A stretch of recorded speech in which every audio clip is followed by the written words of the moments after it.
Welcome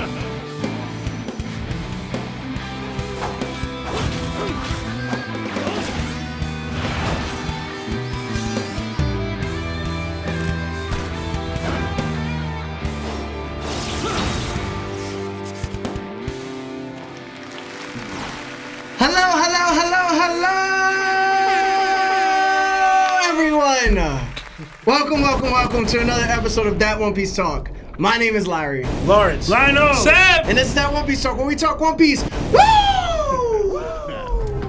What up, everybody? How you doing? How you doing? How you doing? It's episode... You got mad as hell. Bibbidi Bobbidi.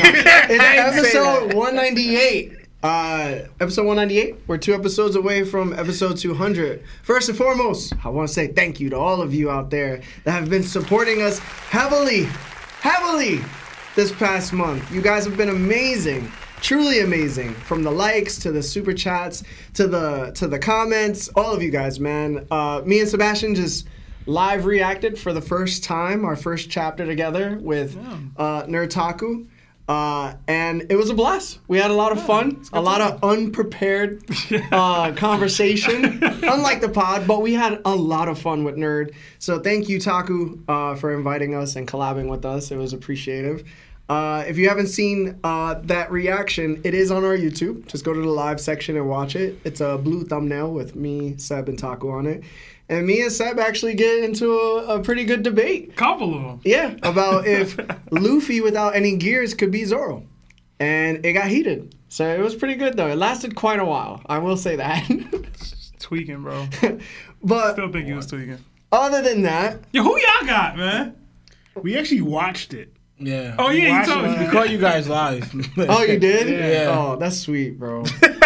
You guys actually do... They care, bro. They care outside the pod. and we like the video. What's up? Oh, okay. Wait, hold on. On the TV or on the Did on the you phone? like it separately? Because you are 2 different people. Well, we watched it on the TV. That got one together. like, bro. Yeah, it got one like for sure, bro. one like, No bro. support, bro. Not even like half or no. They was like, we liked it and then we unliked it. But listen, man, we'll be reviewing, taking calls if there's enough time at the end of the show to hear from our fans. That will happen through Discord. Also, we'll be engaging with your super chats. So always remember, it is a podcast. It's not like an actual live streamer like Kaisenat or anything like that, right? We can't just answer it right away sometimes. We just got to flow with the conversation. So if we are taking a little bit of time to reach your super chat, 1, please be patient. 2, thank you so much for even sending something. If you want to send us some P.O. Box openings, you're more than welcome to. In the video description below, you'll be able to find the address and then send us something, and we'll open it up on stream like we did with the baseball bat that we received recently. Yo, I got the mantle, man. It's up there. It looks good. I got to send a picture to y'all, bro. It's cool. Yeah. It's cool. Do it oiled up, though. All right. But other than that, thank you for always supporting us. Like the video if you haven't liked the video. And if you're on Apple Podcasts and Spotify, please leave a comment and also give us 5 stars. But I'm going to pass it to Seb now. We got a bunch of people in chat, so I'm going to try to be quick as far as shouting everybody out. And then we have a couple super chats we want to hit before we get into the chapter itself. Hit that like button if you guys haven't already. I see 230 people in here already, but only 82 likes. Hit the like button. It does help with the YouTube algorithm. I see Justin Delius, Young Bull Trent, L. John, Hassan, Derek Peters, Jean VHB, Patty Melt, Superman 4-0, Austin Hart, Montel, Dr. Hall, Jarud Smith, Maximus D. Ridham, Lee McMillan, David Yops, Diamond Life, Vandy Auger, Dead Kirby, Steve Powers, Insatiable Hunger. I haven't seen Insatiable in here in a while. Horde, Hot Rhino, Ternal Carnal, Invincible Beast, Save Money, Mother, Javier Hernandez, Eddie Bonilla, Tariq Spencer, Brothership, Link Tails. Yo, I shouted you out last week, bro. You got stop yelling at me to shout you out. It's not a guarantee, bro. And I see Taku in here, man. Again, if y'all did not subscribe to Nerd Taku last week, please do. The dude's awesome, and we loved having him last week, man, for the chapter reaction. But, yeah. All right, I'm going to get into some super chats. Yeah, we'll do it until 6:15. Okay. Okay, guys, 6:15. So if you're watching this and you want to skip ahead after the super chats, I suggest you don't, because the super chats usually be super funny. They do be funny. So if you do, in 6:15, we'll start the chapter. At 6:15, we'll do commercial break, and then we'll start the chapter after we come back, and then we'll read more super chats after we're done with each part of the chapter. Okay? All right. Well, first, we got another $100 super chat from our guy, Young Bull Trent. Yo, Trent, bro. Bro, you said 200 like 3 days ago. Bro. Not even. Chill. IRS, But thank you so much. Trent! Thank you. Trent, bro. Thank you, man. Thank you, man. Y'all know the deal. Put the free Trent. You know what it is? You know what I'm starting to think, bro? I think because Sebastian handles the Discord calls, he's incentivized people to send large amounts so he could push them forward in Discord calls, bro. I get you now, bro. I see what you're doing. I see what you're doing, You bro. recommended that we did that last week for Trent. It wasn't even me who did that. That was you. Lionel called him. Yes. Show. He was like, yo, you should do this, yo. Oh, man.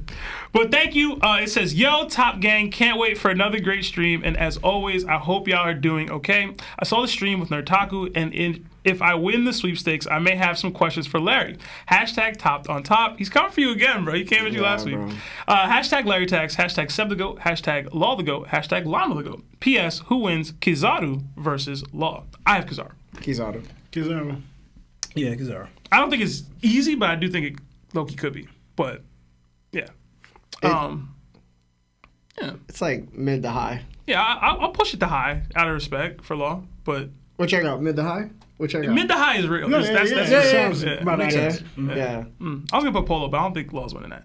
We got another 20 gifted memberships from Rhett Pressler. Yo, Rhett, thank you. And another 20 gifted from Roy Stokes. Y'all going crazy to start today. Bro. We just started. We just started. Sheesh. Let us get our bearings first. Holy. Jeez, yo, everybody in the chat, please throw W's up for Trent, throw W's up for Rhett, and throw W's up for Roy. And if you're a member, please throw the Nakama Fist up. And I am working on the Nakama Fist colors.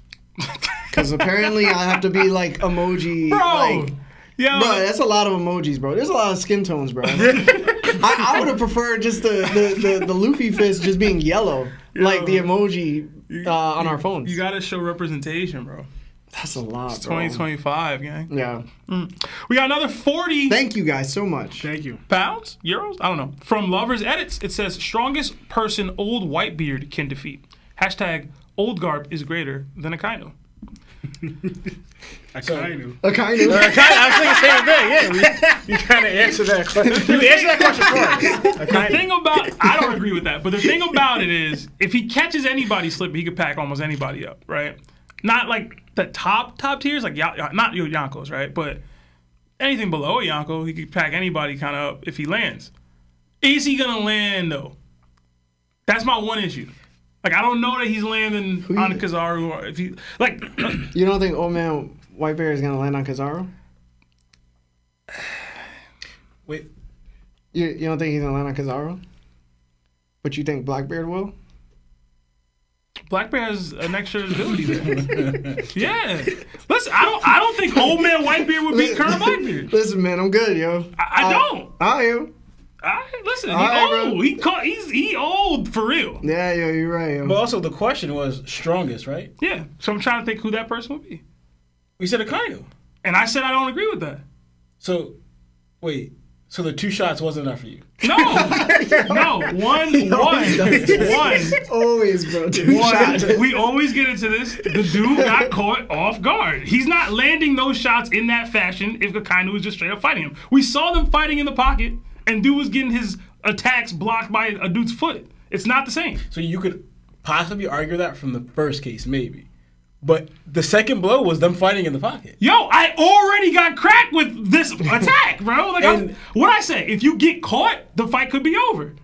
I'm saying he's not catching him if they're actively fighting each other in the same way he didn't catch him. Should we let this go on? Didn't Akainu land attack? No, we should. Like if you want to say, he using landed this case a that he counter. landed. He landed a counter. The dude got hit and retaliated. It wasn't okay. Oh man, I got hit. Let me reset. We don't gotta do this, bro. We don't gotta do this. One of his hearts. He's not.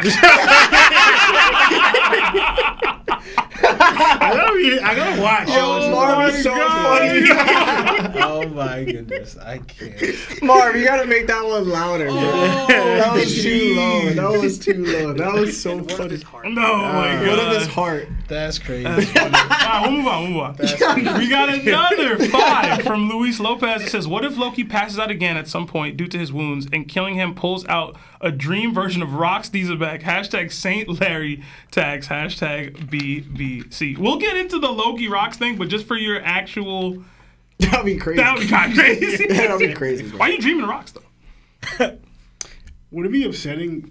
Like that's how we get. No, I don't want that. I don't want that. Yeah, because that's the first time we're seeing Rocks. It would be like Madara being an Edo Tensei for me. Like I can't have that. Bro. Nah, because you love that though. No, but also we wouldn't. No, I loved when he came back to life. You was every one of y'all was eating that Madara. No. Hold on. When he first appeared and took on the whole army by himself. Yeah. He was still Edo Tensei, bro. When he fought the 5 Kage, he was still. It was all Edo Tensei doing that, bro. Hold on. Don't get it twisted though. When he came back to life, it was just as hard. He was like, "Damn, yo, I could feel my blood rushing." Just the excitement of feeling like I'm gonna die makes me feel unbelievable. I was like, "Yo, this dude is a goon, bro." Oh man. But Madara was different. We'll get into the Rock stuff a little bit, Luis. Another 2 from Cuddy Flam. It says, what role in One Piece would y'all want to have? Hashtag OWW. I don't know what that... Oh, ow! My bad. My bad. And then he also gifted another membership. So, thank you.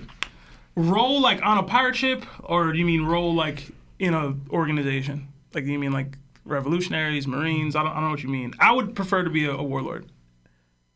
I know they don't exist anymore, but I've always liked that concept of like, yo, I'm a pirate. I kind of do my pirate thing, but like the Marines can't attack me. I like that. I'll probably do what Dragon does. Pirate King. Do whatever I want. All right. And then we got probably one last one before we got to jump back into the chapter. From $2 from Johnny Blorp. It says, who was a greater pirate, Roger or Rocks? Roger. I agree. Yeah, I mean, for now. I'm gonna keep it a buck, real. I'm gonna be real. I don't think there's anything that Rocks can do for him to get the top slot. That's not true. For me, anyway. That is not true. I'm talking about for me. How are you gonna say what's true for me? You know what I'm saying? I mean, you can say this how you want, but King of the Pirates kind of speaks for itself. You know. Listen, bro. We'll get into it later. We'll get into it later. But just for those that want to pick Roger off rip, being king of the world is different from being king of the pirates, bro. Trying to be king of the world or actually being king of the world? You know what I'm saying? Trying to be the king of the world or actually being the king of the world? Like, Roger's title is still debated amongst the community that he wasn't even the strongest pirate out of his group. We giving Rocks, you know what I'm saying? We giving Rocks emu credit? They don't seem to be any doubts except for these buggy people. Listen, bro. Who introduced that idea that he's like Rocks. But anyway, let's hit one more super chat. And then we'll go into commercial and then we'll go into the chapter. Okay. All right, one more. $2 from Austin Gregg. It says, got a job at Mickey D's. Boys, haha, call me for the 4-piece. Is the ice cream machine work? Yeah. I just, listen, based on what you've said to us, I hope it's all false and not true. Is that the one with the kid? Yeah. So I like that you're progressing here, but yeah, why are you still sending us bread, bro? Like, you see something I'm living in my car and I got a job at McDonald's. Like, come on, bro. Yeah, shout out to Austin, bro. I will take a 4-piece nuggets though. Facts. Yeah. Extra barbecue sauce. Double cheeseburger. Uh-huh. McChicken, extra pickles. Yeah. That's not small 4-piece. fries. What a McFlurry. Do you want a number All for nine? $4. I want 2 number 9. I want a McFlurry. A number 9 large. You want anything, Marv? Nah? Alright, Marv doesn't want anything. I don't want. Marv said he wants some McGangbang, bro. Nah, I'm good. Marv said, just give me the meat. I want a cheeseburger. I don't even want no buns on it. Just give me the meat. Put it in my hand. Don't even put it in the wrap, and I don't want you to waste it. Yo, bro. I'm glad you say something else. Marv goes up to the drive-thru and they go, "Are you sure you just want the meat?" And he's like, "What you think? Should I double it or pass it to the next person?" What are you talking about? Was it new girl? And they just look at Marv like, "What are you talking about?" Oh my And then he hits one of God, the sound bites in his car. Bro. No. And it's the Lawrence one. You should But find what a of way. his heart? Yo, One of his heart. Marv, you should find a way to get that kid in your whip, though. Yeah. Like, just the soundboard. Facts, bro. And just like... Mm-hmm. That's how he talks. Yeah. Yeah. Is that even illegal? Probably not. Especially if you're being inappropriate intimately in the car. Okay. Come on, man. You get soon as you like let one off and you hit the DJ Clue bomb. Remember in Jamaica we was hitting the all I do is win every time? Yo, bro. Jamaica was a good time, man. Yeah, man. All right, Marv. Commercial break. Have you ever browsed the internet and come across a sketchy site that had a video of the thickest Latina you have ever seen? Well, I have. Have you wanted to click, but you couldn't trust it? Listen, I've been you at that moment plenty of times. I couldn't trust the hackers and loopers, the government, or even our internet service providers because I knew they'd be spying on your boy. I wanted something on my phone, computer, and tablet to protect me. Who am I to deny myself the desserts of life? But who are they to know how long I watched that video? Here's the thing. At Topped, we are now affiliated with NordVPN. It's an application that hides your IP address and online activity and helps you stay safe on public Wi-Fis. You also can connect up to 10 devices at once. NordVPN is available on all devices, bro. With our link, you can receive up to 69% off the first 2 years outright. They do have 3 plans, and each plan has its unique features. We wouldn't link up with a company if it wasn't worth it, believe me. Sign up now, Nakama, and protect yourselves from these online Gorsei members. Much love. This episode is sponsored by BetterHelp. Have you been struggling lately? Maybe having difficulty sleeping, struggling with a relationship, or suffering from low self-esteem? Listen, I've been there. We have been there. If so, then today's BetterHelp wants to help you. BetterHelp offers licensed therapists who are trained and here to help you out. Talk to your therapist in a private online environment at your own convenience.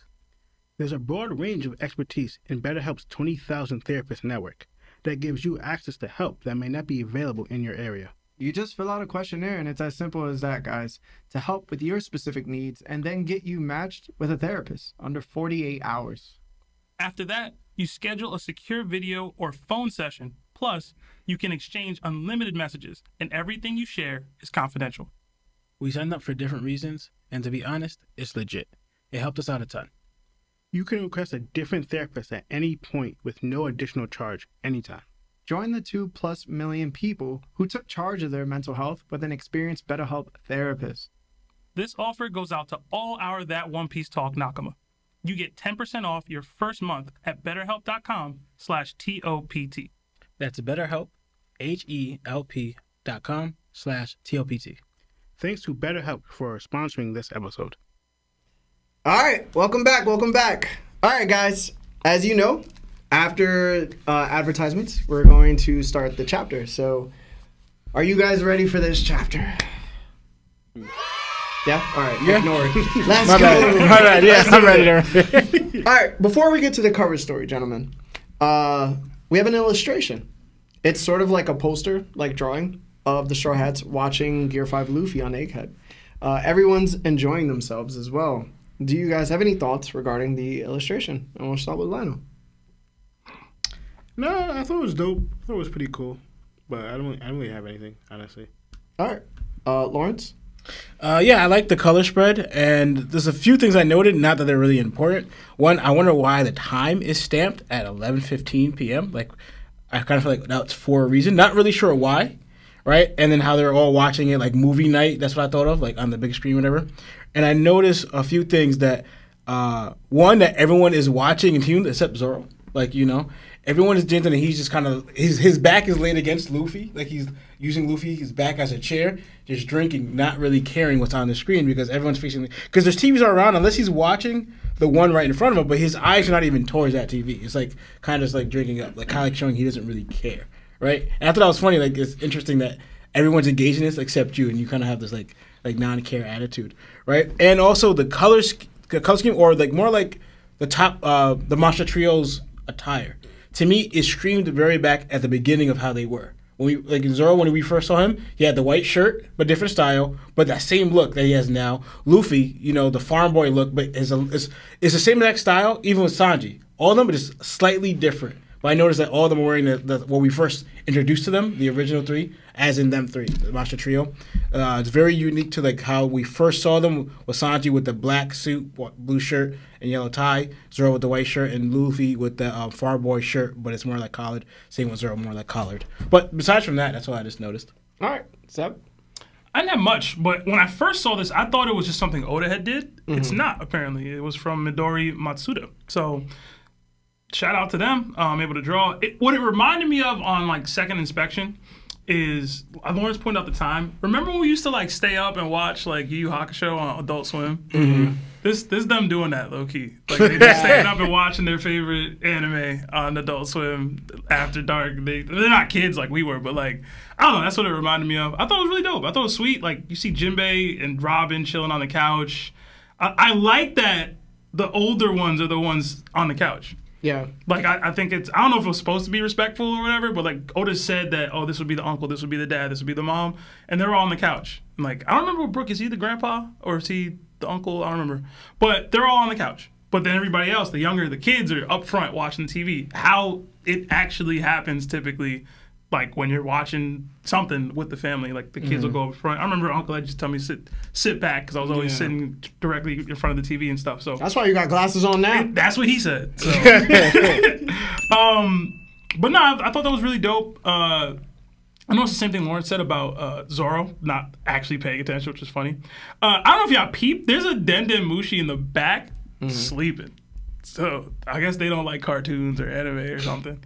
But no, it just seems like a dope movie nighter, you know. So I thought it was cool. We need more moments like this in the series, I think. Yeah. At least in the anime. Yeah, for sure. But they just need to be together. Yeah. They're always separated.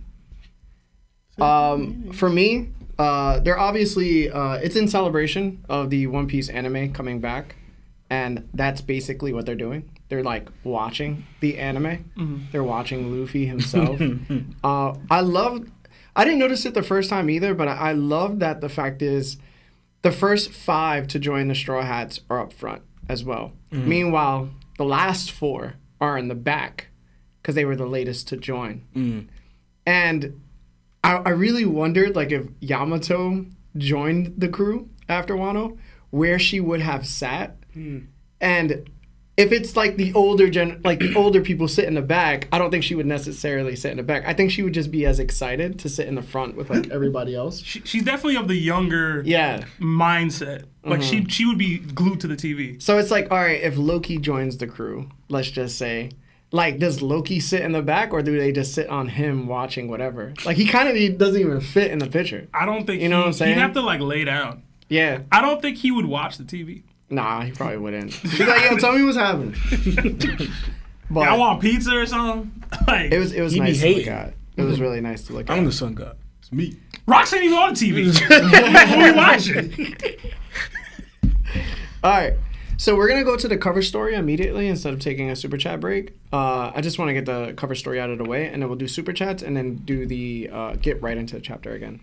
All right. So today's chapter is titled Wildfire in Forest Sector 2, Branch Route 8. We return to Yamato's pilgrimage and the cover story. The caption at the bottom reads, Pepe's still alive. The image shows Ulti tearfully hugging a heavily injured Page 1. Yamato stands in the background with her back turned, giving them a moment of privacy. It looks like Ulti thought Page 1 had passed away, only to realize he's still alive. So, gentlemen, what did you think about this week's cover story? We'll start with Law. I honestly do not have much really at all. I didn't even try thinking of other things. The only thing I noticed that is Page 1, to me, his eye is open. It looks open to me, where she's closed eyes to him, thinking probably he passed away, where his eye is open, and that's besides it, really. I didn't want to think about where this could possibly lead to, because this shouldn't be the end of it, because now it's like, all right, where does this leave Page 1 and Ulti? Page 1 and Ulti, right? With Yamato and her journey to continue bringing the sword there and the rest of Wano. I didn't even bother thinking about that. I just left that to you guys, so yeah. All right, Lano? See, I don't have much here either. Looking at it, it does look like Page 1 is glaring at OT a little bit, but it also could be just a speck of something, and his eyes look white. I don't have that much either. I'm just waiting for the next what's going to happen. The only question is, what's that 18 in the back, the number on behind OT? That was the dartboard. That was the other number? That should have Shackle too. Oh, yeah, you're right. I see it now. Okay. But yeah, I don't really have anything. All right, Seb? Similar, I didn't have much. I've always liked Page 1 and Ulti. I feel like I say that every single time they pop up in this cover story. But it's cool that they're alive. I think we're all in agreement that maybe they should join up with Yamato just to extend and make her forces a little stronger. I feel like the size of that sword keeps changing. Am I tripping? I feel like the size of her Kanabo keeps changing too, but I don't know. Yeah, I didn't have much. Yeah, I have absolutely nothing to say about this cover story. I've completely checked out. Cover story? Yeah, I've checked out. I think I'm done. Think you're done? Yeah, I think I'm done. Yeah, I'm done. Okay. Yeah. It'll turn out, bro. I have faith. I don't think so. You don't think so? I don't think so. No hope. No hope. None. All right. Yeah. There's not much to go off. Like, you remember when you used to go to the counter during, like, your runs to the grocery store? And then they'd have, like, that paper with the holes in it. And it'd be, like, a really sad, bald, starving baby in the right corner. And then you could place, like, the quarters. Yeah, I actually remember that. Yeah, don't place no quarter, bro. There's no hope, bro. Like, I'm done. Oh, man. Jeez, bro. All right, but anyway, let's go to Super Chats. Back into the recesses We'll do childhood. Super Chats for, like, 10 minutes. All right. My bad. I did it too. Another 5 from That Ain't A. It says, out of all the Straw Hats, pick 2 you would keep. Can't pick Luffy. # go fund Saint. Sanji and Nami. I'm surprised you went with those 2. They're most essential, besides Chopper. Actually. Sanji and Franky. Putting them to work. So are we going based off of, like, who our favorites are, or who's the most essential to the crew getting somewhere? Like, what do we, you know what I mean? You be making a question too complicated. I want to know what it I is. just did general. I meant to, like, our life now. What I need. Yeah. Oh, if I was on the ship, if what I needed. I'd be like, I just went to life now. I didn't even think I was One Piece. Like, me being a pirate, I didn't even think about that. You didn't say anything else? Just that? Yeah. So I went with life now. I'm like, Franky gonna build me. I'm gonna put him to work. You know, as soon as that. You have to build you a house? That sounded crazy. Was that not like, CD? We're gonna have a business. You know what I'm saying? We're gonna make. I'm going to put him to work. Yeah. You paying? No. Well, you missed what I. You missed what I said. You missed what I said. Yeah, yo, you said it. No. He gave you a chance to clarify. What the hell? And you instinctively went, no.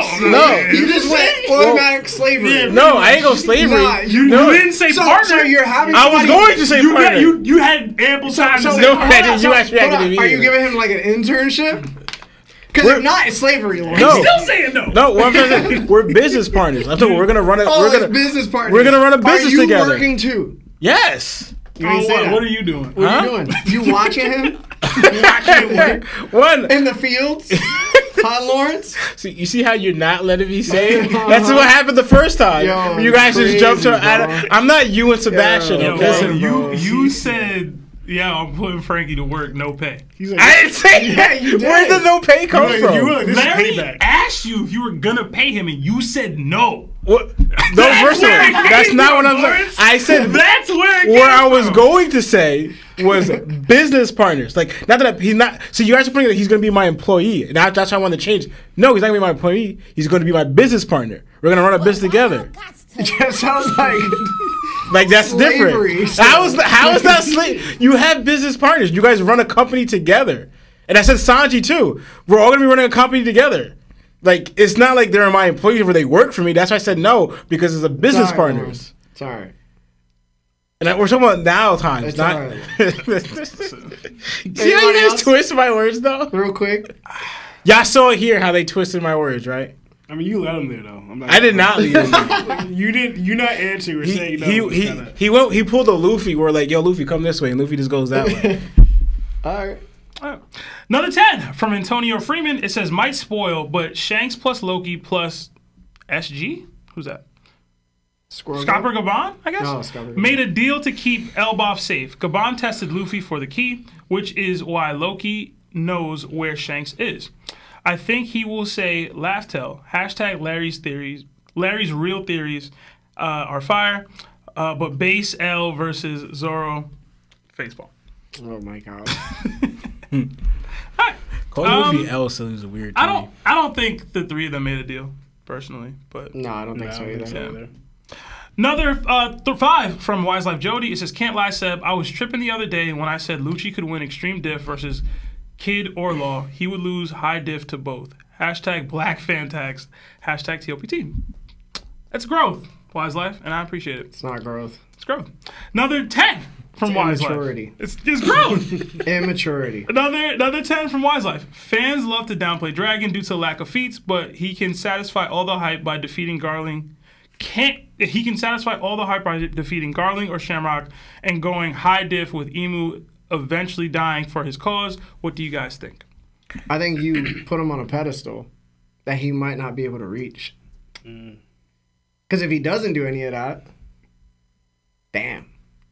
And you already said he got to do a lot. That's a lot. Yeah, you know what I'm saying? And then also too, him losing to Emo, even though he went high diff and then the straight passing from that, I'm like, that still leaves me unsatisfied. Yeah. Your short-lived career of like highlight of your life ended in that. It's just like, dang. Yeah, I'm with it. now, if Dragon's gonna lose, he has to show out. Like, Yeah. he has to make up for all the time he was just standing there. Every time he was looking east. Yo. I'd be with it though. Dragon dying to Emu. I'm okay with that. I don't know what it would do for us really, but I don't be even with it. care. Sebastian just wants everyone to pass. Have you Yeah, guys bro. noticed that? Yeah, bro. Except Sanji. Except his characters. That's what depression If you're looks not like, my bro. favorite character, Sebastian, you can go. That's how y'all all should feel too. No? What the Why? heck? Why? Why would I want that? Dying for the plot is like the best thing a character Okay, can what do. if Sanji died for the plot? Remember when Lauren said, except for my This is why I said that's how y'all should do it. Anyway, another 2 from Antonio Freeman. It says, Kizaru versus Blackbeard, who y'all taking, and the diff. We talked about this before. Kizaru. Extreme. Yeah, as of right now, I don't see a way Blackbeard could fully keep up. Yeah. Speed, hockey. God, bro. Nah, Sam. And to be honest, like, if Kizaru did that move he did against Luffy, where, like, he goes all the way back and then shoots forward, we don't know the range of the Yami Yami, bro. I'm going to be real. I want to go Kizaru, but I thought of something just now. Yo, if he did that and slipped up and got caught, he just making that damage worse. He is though. Listen, I know I glazed. I'ma say this. But Bro, he is. Bro said, yo, Blackbeard is going to have faster reaction time, and he's going to be faster than Kizaru somehow. Listen, bro. Because he's gonna I've move never so. seen somebody glaze harder in my entire life about somebody. Sebastian bro. just said that he's gonna move so Oh my fast God. that Kizaru's gonna run into his fist. Like, are you serious, bro? Like, you guys just came at me. Sometimes you gotta No. I'm saying this counterpunch, because you dog. guys both just came at me talking about how Kizaru moves so fast that he's able to bring a pile of food for Luffy Yeah. that no one was able to see him do it. He moved that fast. In the midst of battle, this war on Egghead, because I moved so fast, I'm just going to bring all this food here for Luffy. Yeah.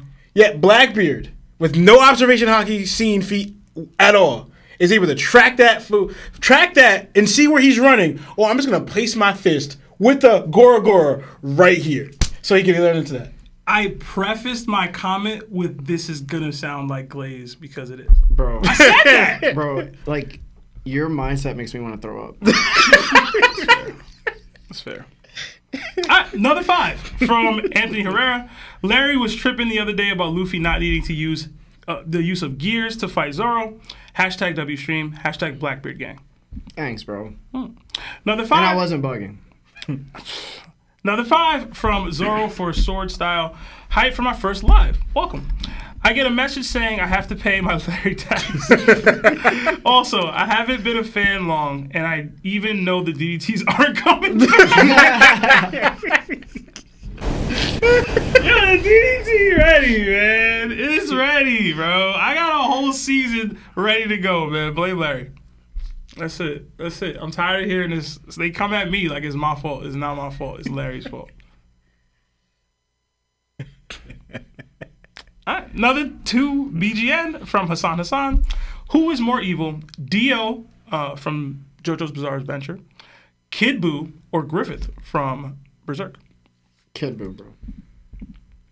He's like the incarnation of just pure evil, right? Like there's like no good in him. Yeah. Bro went to their heaven to kill them again. I feel like Griffith is an opportunist, Dio is a hater, and Kid Buu is just evil. Perfect. Yeah. That was perfectly said. Yeah.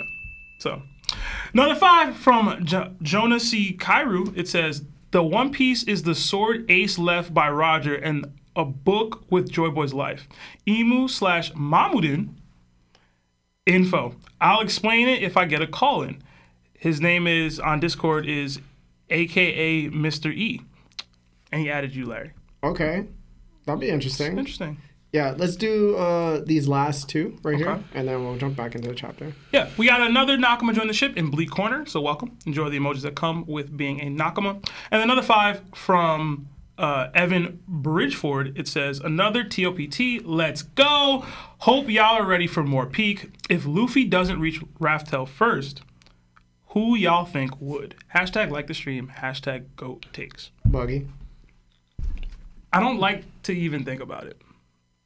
I'm gonna be honest. Yeah. I know I'm the anything can happen and Oda be wildin'.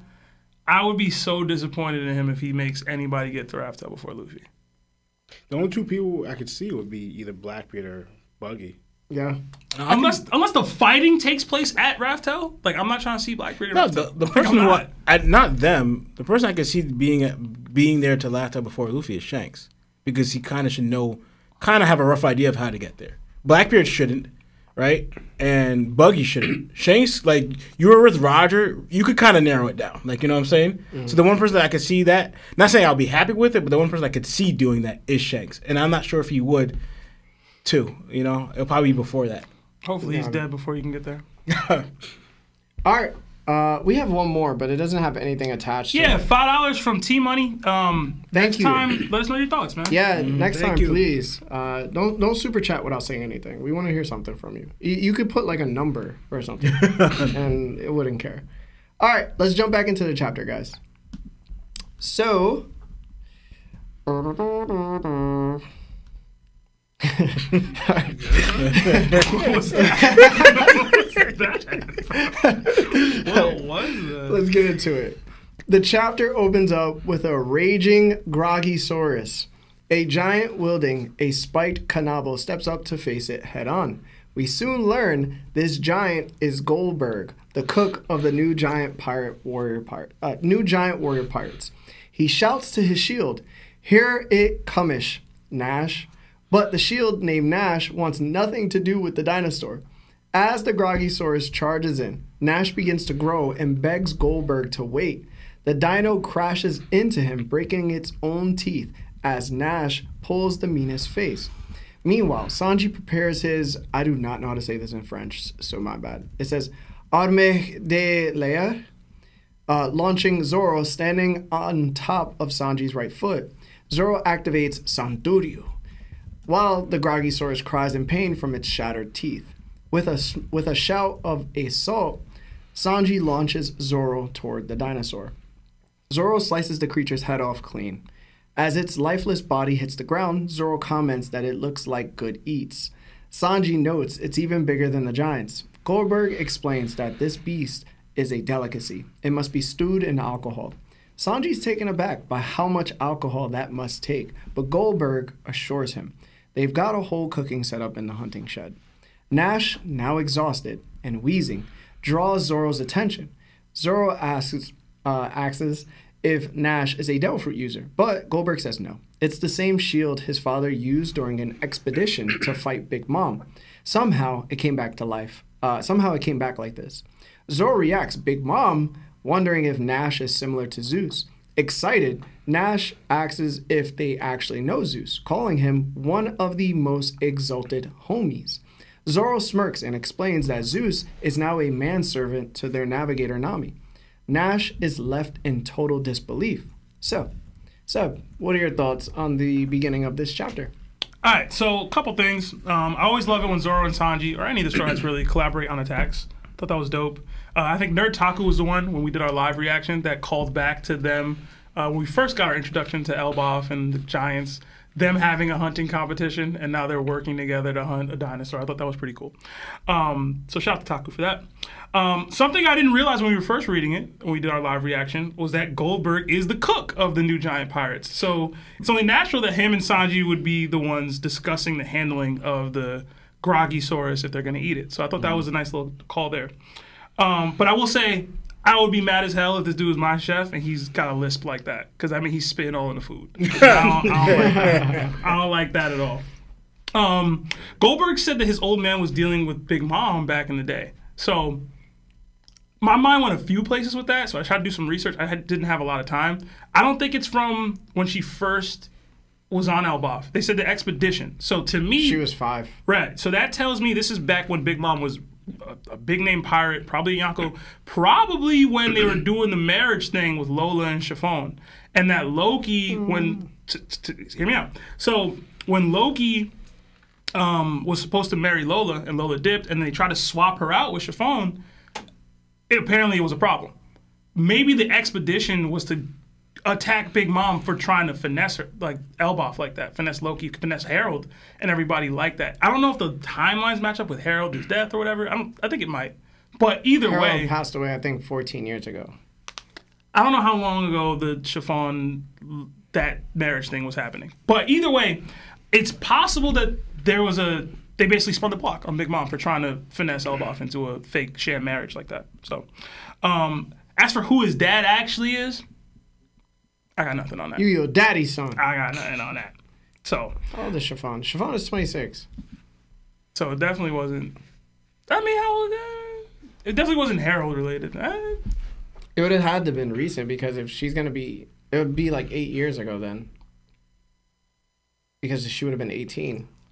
But Puddin was also like what, 17, 16? So let's say the latest was 16. 10 years ago, maybe. I mean, either way, I do think they could have went after Big Mom for that reason. Yeah. And his old man could have been a part of that, and Nash is here for that. I just don't know what the timelines are.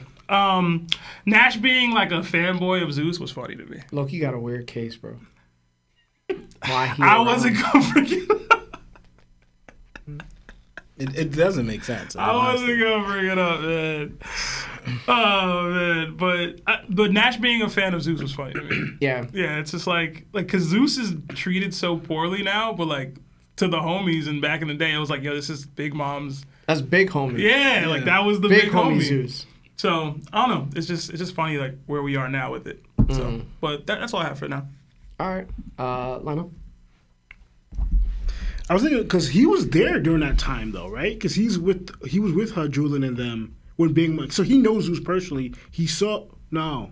I'm wrong. He was born. I was wrong. He's actually the same age as Rodo and Loki. Yeah, he was born like during that time, right? During the solstice time. Yeah, so Rodo, Loki, and Goldberg Goldberg were all born like the same time.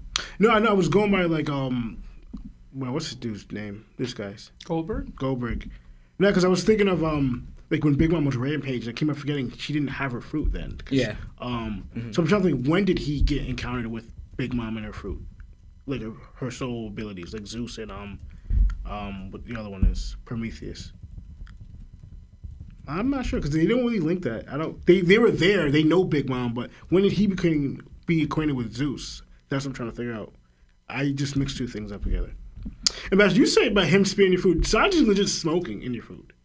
I don't think Sanji smokes while he's cooking, does he? Have we seen that? I think he does, bro. He better not. I don't know. Either way, Sanji's an amazing cook. I feel like I could deal with somebody smoking adjacent to my food. Don't be spitting my food, bro. That's only if he's speaking while he's cooking. Yeah. Like you could smoke while you're cooking. You could not talk while you're. Don't be spitting my food. Anyway. But just because it goes with Big Mom's fruit, it's just interesting that there's so many souls still like wandering around doing certain things, and that begs the question: is Big Mom still alive, or is it like the Boer Hancock thought process? Like it's still continuing, even if I pass and I turn you to stone, you're gonna stay stoned now, but you can't reverse it. Mm-hmm. Like if that was true, if Big Mom, if Hancock wasn't lying to Blackbeard about it. That apparently your ability stays still going on even if you do pass. Like that would be interesting because that's like because I thought it would be different. Like stone, that makes sense, but these are living souls. And I'm thinking, and now, I don't know if not all of them are from Big Mom because I'm pretty sure she takes lives from other people and makes souls, right? Mm-hmm. So, but it just find it interesting because I don't know if this shield is from Big Mom's soul herself or from if all I know that could be his father's shield, like. What's his name? A piece of his soul? Yeah, his father's soul. Mm-hmm. Like, but because we don't know if his father is still around or even passed. Like, because the fact he clashed with Big Mom is either this giant was really strong or he got like taken out in 2 seconds. That man got taken out in 2 seconds. That's what I was saying. Like, yeah, when I said, because I was thinking, how strong was your father clashed with Big Mom? I'm thinking it was Big Mom, so it was most likely he clashed and then he got taken out like relatively easy. But the fact that he came around, so again, we don't know, but I just find it kind of interesting. Just this shield either being a soul of his father or if it's Big Mom's or somebody else's, but the fact it's still moving around just like Zeus. Because I think there's two now, right, that we know of. That's two souls that Big Mom made that are still like moving around and like talking and associating with other people. There's no other ones that we saw besides that too, right? What other soul are you talking about? No, because after Big Mom's passing, so you're saying Zeus and Nash are alive? Yeah, the only souls that we saw after Big Mom's passing, if she passed, that are moving around about. Because we don't know what's going on in like even the cover story. They didn't show on Whole Cake Island. You don't know if there's other homies still alive. Did they show it? No, right? I'm assuming they all alive, man. I'm assuming they alive, bro. That's crazy. That actually makes her ability even Big hotter. Mom's still alive too, man. I mean, I wouldn't doubt it, but I just find it interesting. But yeah, I don't have that much here because I mean, I just also thought going back to the tag team with Sanji and Joe. I always love when they do that though. That tag team with Zolo. I mean, Sanji shoots Zolo up and Zolo does his thing. But I always thought that was dope. But yeah. All right. Law. Yeah, I'm just saying fundamentally wise, this shield is actually it's pretty dope because it can increase in size. That's what I noticed. Where like for example, how he's saying, here comes Nash, right? And then we see how small the shield is at the start, but then it grows, like the face of the shield becomes bigger than that of the giant dinosaur's face, which is way bigger than the giant itself and the shield. So I thought that was pretty cool. And I also thought it was interesting how, for example, the souls that Big Mom takes from these people don't necessarily match their personality. Yet we saw shadows taken, they match the person's personality to the T, right? But the souls don't. Right? Because, like, for example, this shield is, I'm not saying that person is a coward, right? But, like, literally your job is to block and defend. But you come in and you're like, wait, don't, like, kind of like you don't really want to do it. And then you're like right? Maybe it's because you can like, take an attack to the face, but you're a shield that shouldn't really hurt you, right? But you're scared to do it or, like, you're hesitant to do it, you know? So I thought that was funny. And also, I don't know how strong the shield is. Normally, if the homies actually, like when Big Mom does it make it stronger? Because from what I know, he didn't really add any hockey to this block, the shield attack. Yeah, it shattered this dinosaur's teeth, right? So I'm thinking, does the homies make the shield stronger, or is this like Elbaf technology or material that their weapons are just stronger, you know, because they're giants to serve to protect giants, you know? So, and even though I do like it, I'm still waiting because to me, I think it's a downside for Zoro, right? As in, you still need someone to kind of get you up there. Luffy and Sanji have a technique or developed a technique that they could like walk on the air or like jump to the air, like, you know, is it like skywalk for Sanji? Mm-hmm. Don't really know what Luffy calls it. He just kind of does it with his gears, or I think he does it even now base, whatever. They all develop a technique to kind of walk on air to get to their opponent or continue fighting. Zoro has to rely on someone else through it be Usopp creating something where he could jump on, someone throwing him, Sanji throwing him with his leg, whatever. I don't like it, in all honesty. I want him to develop something. I don't care what it is. Something that you can make you mobile in the air to get to these places. Because what if there's no one there? To me, you know me, you're heavily limited, and I don't like that. You got to be able to get there yourself. Because it's a situation where you can't rely on someone else to get you there. What are you gonna do? Yeah, you have a flying bait technique, but you're not relying on that. You're relying on yourself cutting it, right? So I kind of want to see more growth in the aspect where Zoro develops something like his own version, I guess. But what Sanji and Luffy's able to do. Did do something kinda, only I think one time when he was fighting King, when he was falling off the rooftop thingy. Zoro did like a technique that he's done that before. Yeah. I've seen that before, but it's not really reliable. It's mostly just to get him from like not falling down to the ground or getting back up there. What you're saying is Zoro needs to learn the double jump from the video game. Yeah, pretty much something, you know, like, or unless he could do what Garp could do. Because that was with the ship they had when he punched it and Garp just launched the ship and his whole person all the way to Egghead? Not Egghead. Hachinosu? Yeah, Hachinosu. I guess, but I kind of feel like, one, Garp is a vice admiral, so he can do the other stuff. I think he wanted an extra force, or just wanted a cool entrance, because, again, he's a vice admiral, so all that stuff that CP9 or CP0 they're able to do, Garp's able to do that. That's basic knowledge that they all learned at. Yeah. So Garp definitely knows how to do that, you know? But, like, I don't know, but yeah, like I said, even if I want to quote Samurai Jack, you learned something where the long jump they did. You remember the Samurai Jack show with those giant creatures? Something so like that, yo. That was so ridiculous. I want Zoro to learn something like that. That Samurai Jack technique, so you could like jump ridiculously far and whatever. So you pretty much want Carrot to just teach. Yeah, something, yo. That should have been his time. Which I thought might have been a thing. Should have been his time, jump that high. I thought, yo, Zoro, are you gonna learn something, bro? Because every time I see this, I'm like, you're just too limited. It bothers me that you're limited like that way. Especially where you have Luffy and Sanji doing this like with ease now. Like they learned this back pre-time skip, and you're post time skip, and you still need them to get you there. It's like, come on, bro, right? And I think I mentioned the homies thing. Yeah, I think that's all. And yeah, because a lot of you covered the age thing for the homies. And it was the jump good. That's what. Yeah, jump good. Yeah, oh, man. From Samurai Jack. So Zoro need to learn it. Thank you, Chad. Oh man, that was so ridiculous. Yeah, he need that moment though. Yeah, he do 100%. But yeah, that's all I have for now. All right. What you got there?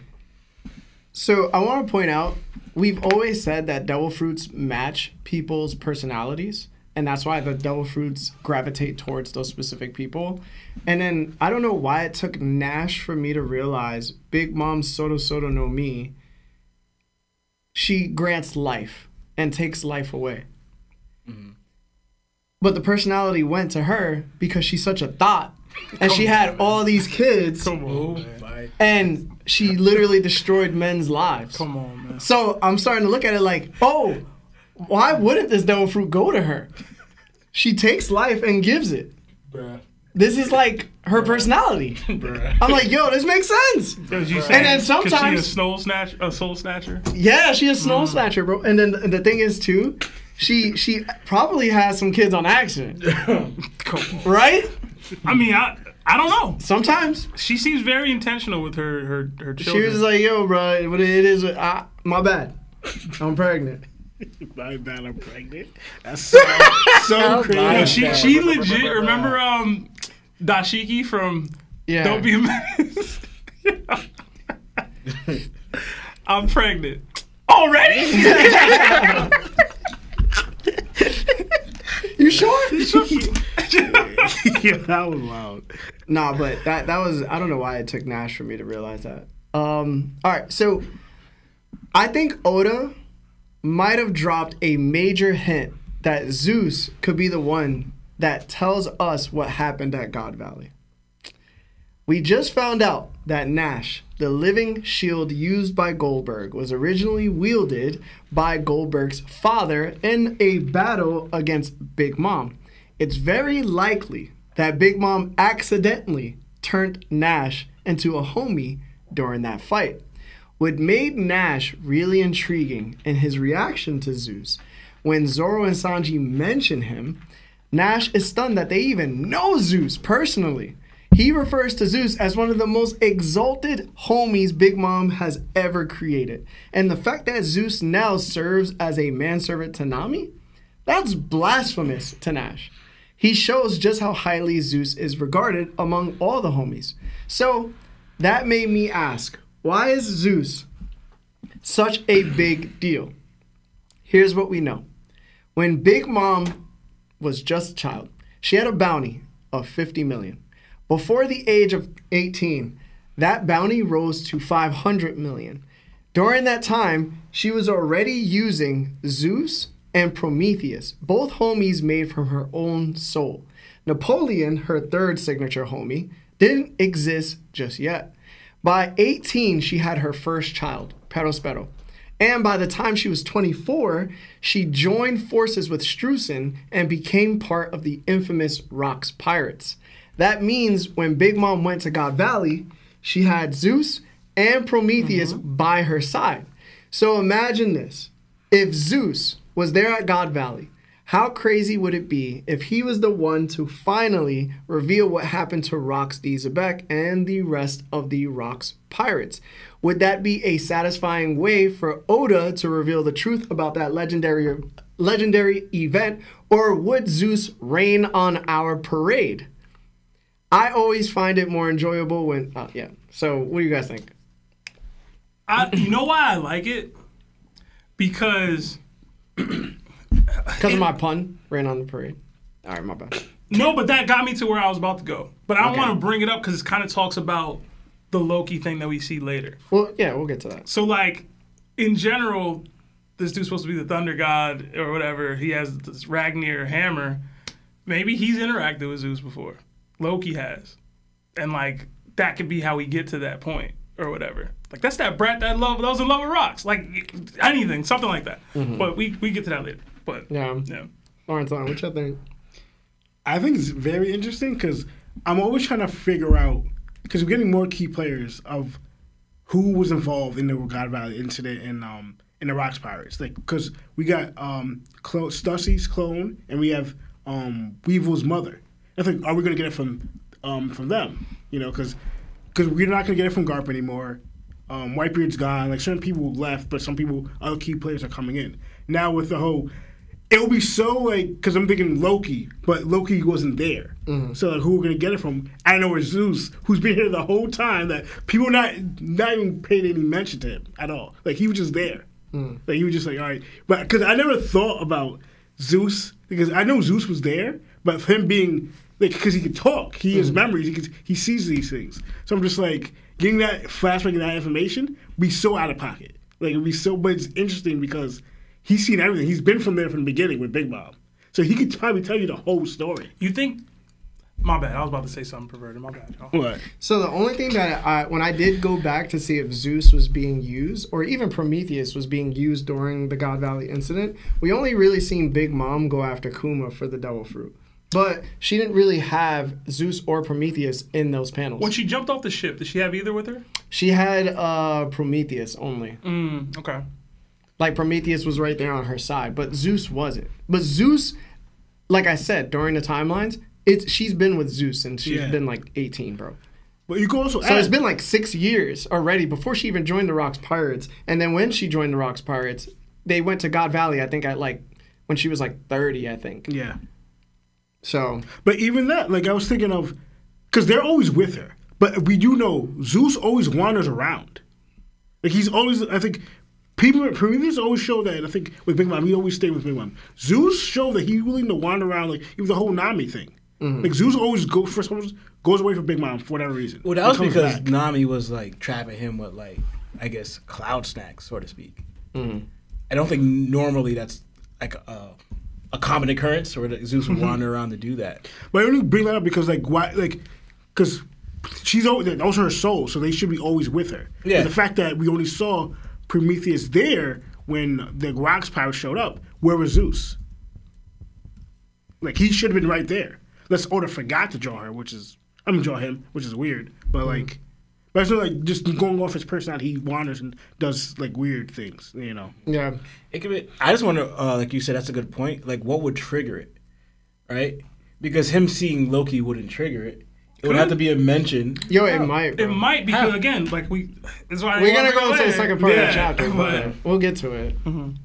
But yeah, I just wanted to bring that up. Also, I always find it more enjoyable when Zoro and Sanji are like working together instead of the casual banter that they have. Like sometimes it's funny, but then it gets to the point where like the community takes it too seriously. Yeah. And then like they start thinking like they're comparing each other again. And I'm just like, bro, just enjoy the moment. You know what I'm saying? But like these are one of the moments where I'm just like, this is fire, bro. And if you notice, Zoro also, I don't want to give too much credit to the Groggy Saurus, but Zoro ended up using Haki. He did? He turned his blades black in order to cut this Groggy Saurus. Granted, it's huge. Yeah. It's really big. It's bigger than the Giants by a It's lot. bigger than the Giants by a lot. I want to see But that comparison to did Loki. he need to? He cut Pika, bro. I'm saying he cut He Pika. No, but doing Pika that. he used Haki too. But Pika's a lot bigger. Pika's a lot heavier. Pika has he's way more durable because he's just stone. So it's like, did you really need to use Haki, bro? I don't know. I don't know, man. I can't say the durability because if we're going by like, because it's a dinosaur. How durable dinosaur and their scales and skin are. That's like the Awakenings. I mean, not Awakenings. That's like the Zoans. How durable their The skin ancient is. zones? Yeah. Nah, that's pretty much different, though. Isn't this not an ancient It's zone? an animal, bro. It's pretty much the same Well, thing. in Lionel's defense, it's not just any normal animal. It's an Elbaf. Elbaf. Like, It's an Elbaf dinosaur. Listen, bro. Would you rather punch a really big tree or punch a lion, bro? no, but the thing is, right? You're gonna They're break not your hand normal. punching Just a compare lion. a tree How much to a muscle? dinosaur just now? I'm saying one is definitely heavier, thicker, and harder to punch. No, but Lawrence, If you- for instance, you punched a horse on the arm. Yeah. How much did that hurt your hand? No. Hurting animals? It bit me. All right. So you So punched you it? punched it? I didn't punch it that hard. Okay. It was more like don't That's what you bite said me. about Sugar Window, bro. That's what you said about Sugar's windshield, bro. Yo, bro. One, it's not like I hurt the horse. It's He a freaking hurt horse. himself because how big his muscles are on the No. horse. 'Cause I punched. I think he Mike Tyson, man. I didn't punch it in the face. Okay, Lauren. All right. I You punched just it. randomly punching horses. One. I'm not randomly. Why are you randomly around a horse? I used to work with horses. Remember that? Oh yeah, you yeah. Okay. medieval times? Yeah, medieval Okay. time. So you saying you got low diffed? Huh? No, I ain't getting low. No, it dude. sounds like you Said got low horse, diffed. mid-diff the horse. No. You think you talking more, man? No. I'm gonna first tell of you all- right now, you can't take a horse, you can't take a bear. Yeah, bro. Like, I don't care swing- what the you hell you swinging say. out horses and you taking You damage. can't take a bear on Not it, bro. taking the bear. Now, Not at bro. all. The bear, you're going to need help, bro. First of all. All right, the bear's gonna have to be handicapped. First of All all. right. You First talked of all. all this mess for years. How you could go toe to toe with a bear. He probably Now, still think now, that. now you can't. Now you hurting your hand on a horse. What First, you think a bear gonna do? well, again, To be honest with you, Diane, first I'm of all, surprised. First of all, I didn't punch the horse in the face, right? I didn't punch it in the eye, nothing. It was more like, you know how when like you have a dog and it snaps at you, like smack it like in the nose. Like, hey, don't bite me. Stop, no biting. It was kind of like Smacking that. dogs too? Yo, you're. Yo, Alright, bro. so if a dog Peter bites gonna you, what are you get gonna do? called on us, bro. Dude, if it's your dog and he bit you, you just gonna be like, yo, all right, You're you gonna bit get me. demonetized for animal abuse, bro. It's not Yeah, abusing. bro. You're acting like I'm out here just abusing these animals. No, it's first of all, right? So they gotta do something to you first. If your dog starts biting you, what are you doing? You gonna hit it? You pat it on the nose to get it to stop. Okay. Like you let it know. You gotta discipline the dog to let it know. Don't bite. Stop biting people. If you keep letting it do that, it's gonna bite other people. Then guess what? They're gonna put your dog down. Who's not free? Now I want our fans to know that Lawrence doesn't have any pets. Yeah, he doesn't have pets. He just goes around hurting other people. I don't. That's not the situation at all. Don't believe that. First of all, and you gotta get way off topic. It's not what we're talking about. Are these like puppies you're hitting? It wasn't a puppy. What? A horse is a puppy. How old was the horse? Huh? Yeah, bro. The horse was probably older than me at the time. I don't know. I was young. I don't know how many. Do you years even know the horse's live, name? Bro. That horse? Yeah, I do. What's his name? Excalibur. Excalibur? Excalibur. You called a little punk. Now we dissing horses? No, he had a bad Live? attitude. He had a bad attitude. Wow. He was one of those. Did you hit him more than once? No. Okay. No, but he was one of those horses that acted up. He's one of those horses that acted up. Dude just wants to be free. Lawrence is like, you work for me. We're business partners. Put you to work.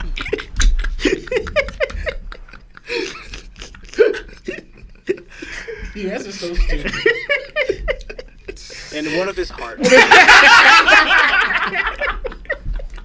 He had a bad heart, right?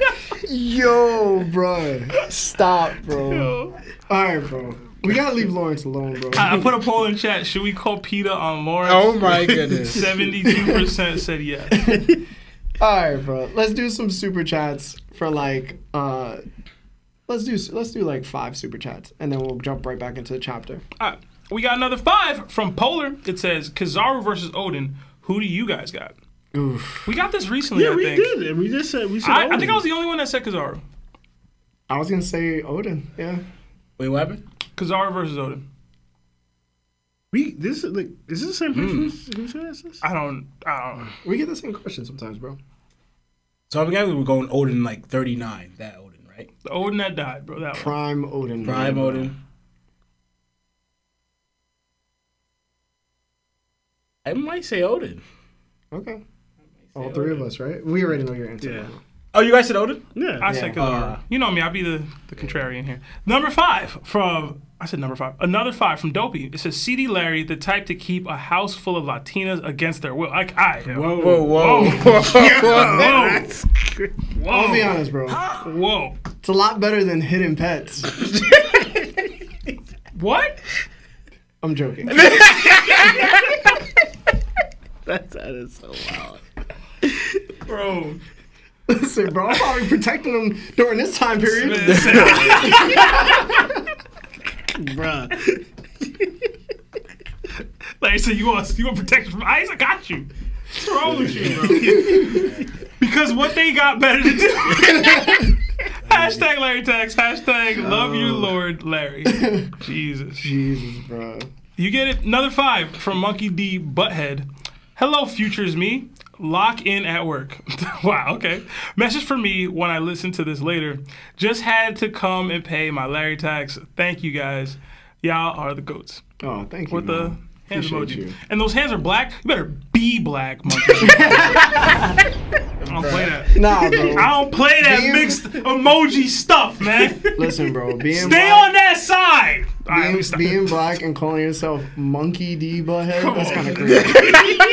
That's kind of crazy, bro. Another 2. You gotta be a pork diss at this point, bro. Another 2 from Girthy Poppy. It says 3 Rumble Ball Luffy solos Big Mom Kaido Shanks. Hashtag Girth Boy. Alright, bro. Nah, he ain't winning. I don't think 3 Rumble Balls is enough. He just be Shadow Luffy. Nightmare Luffy. He'd just be crashing out. He'd do work for a time. But What would the Rumbos even do to Luffy, man? Start tweaking. Would that make him double ascended? I feel like we need that moment in One Piece, bro. And another 2. Yo, Mark, we need to do that one. The double ascended moment from Krillin. That would be a nice one. We got another 2 from NYC Anime Nerd. It says Larry, what's it like being in the top tax bracket? I'm not. I do not drink Saratoga water. What? We did yesterday. We did yesterday, though. It was alright. Yeah. It wasn't nothing special. They ain't had no banana peels or nothing. Nah, bro. It's crazy. I wanted the waiter to wipe it on my face. No, you not that. Not way. that waiter. I don't know what y'all talking about. Banana peels, water, and waiters. I don't know what's going on, but it sounds weird. Yeah, it does. It sounds weird. All right. Hope y'all know that. I actually dying laughing though. Not that waiter.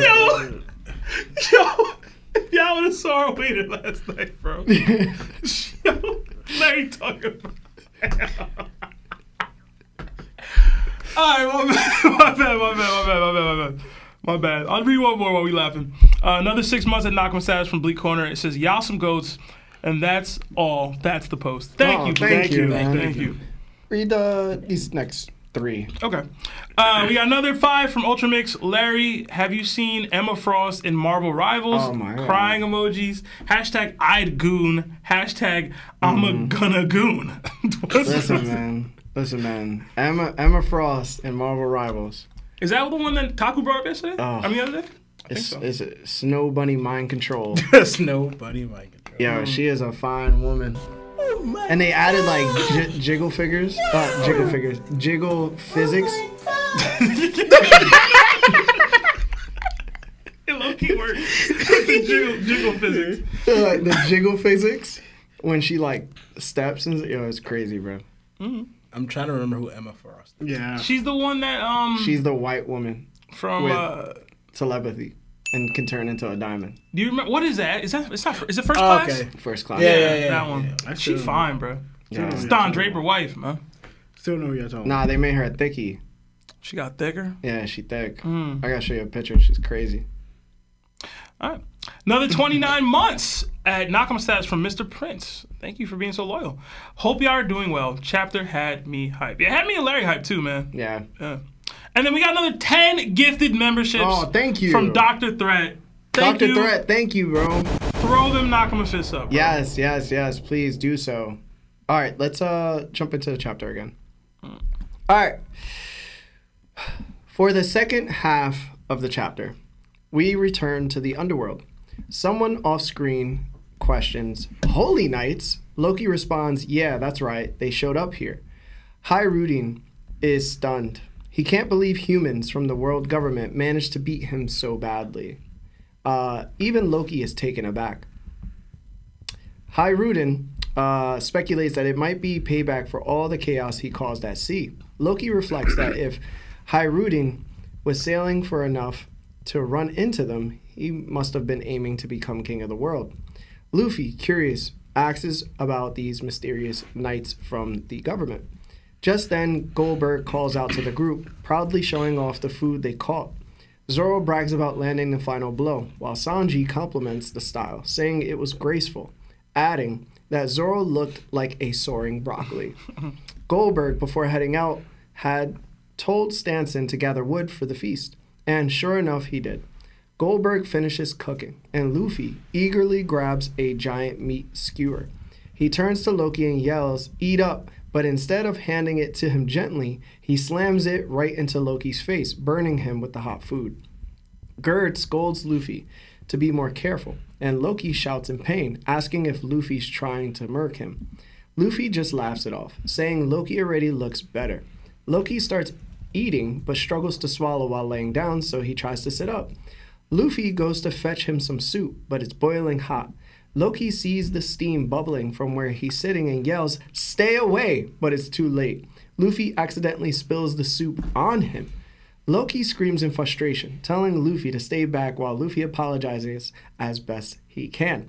Sanji, watching the chaos, asks why the other giants seem to hate Loki so much. Zoro, mid-bite, suggests it might be because Loki lied about something he promised Luffy for the time being. Loki immediately pushes back. He insists he wasn't lying about what he said regarding Shanks. Zoro tells him they'll be the judge of that, especially since the chain's still on Loki's leg. Loki, while eating, throws it back at him. You really want to see Shanks that badly, huh?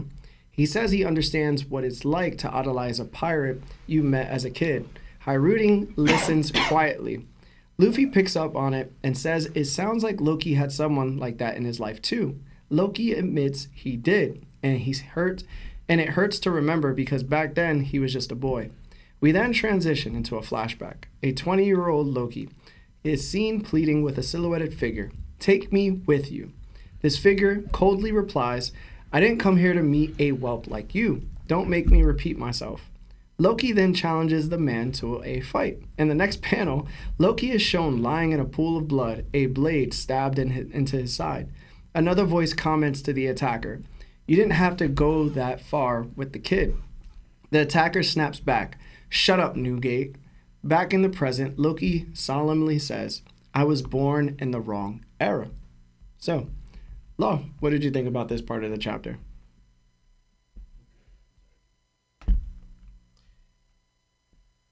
Okay.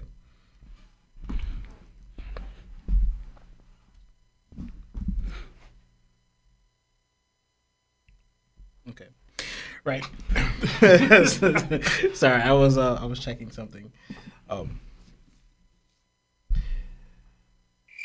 Bruh, what are you Do you doing? want me to skip you, bro? No. You're good.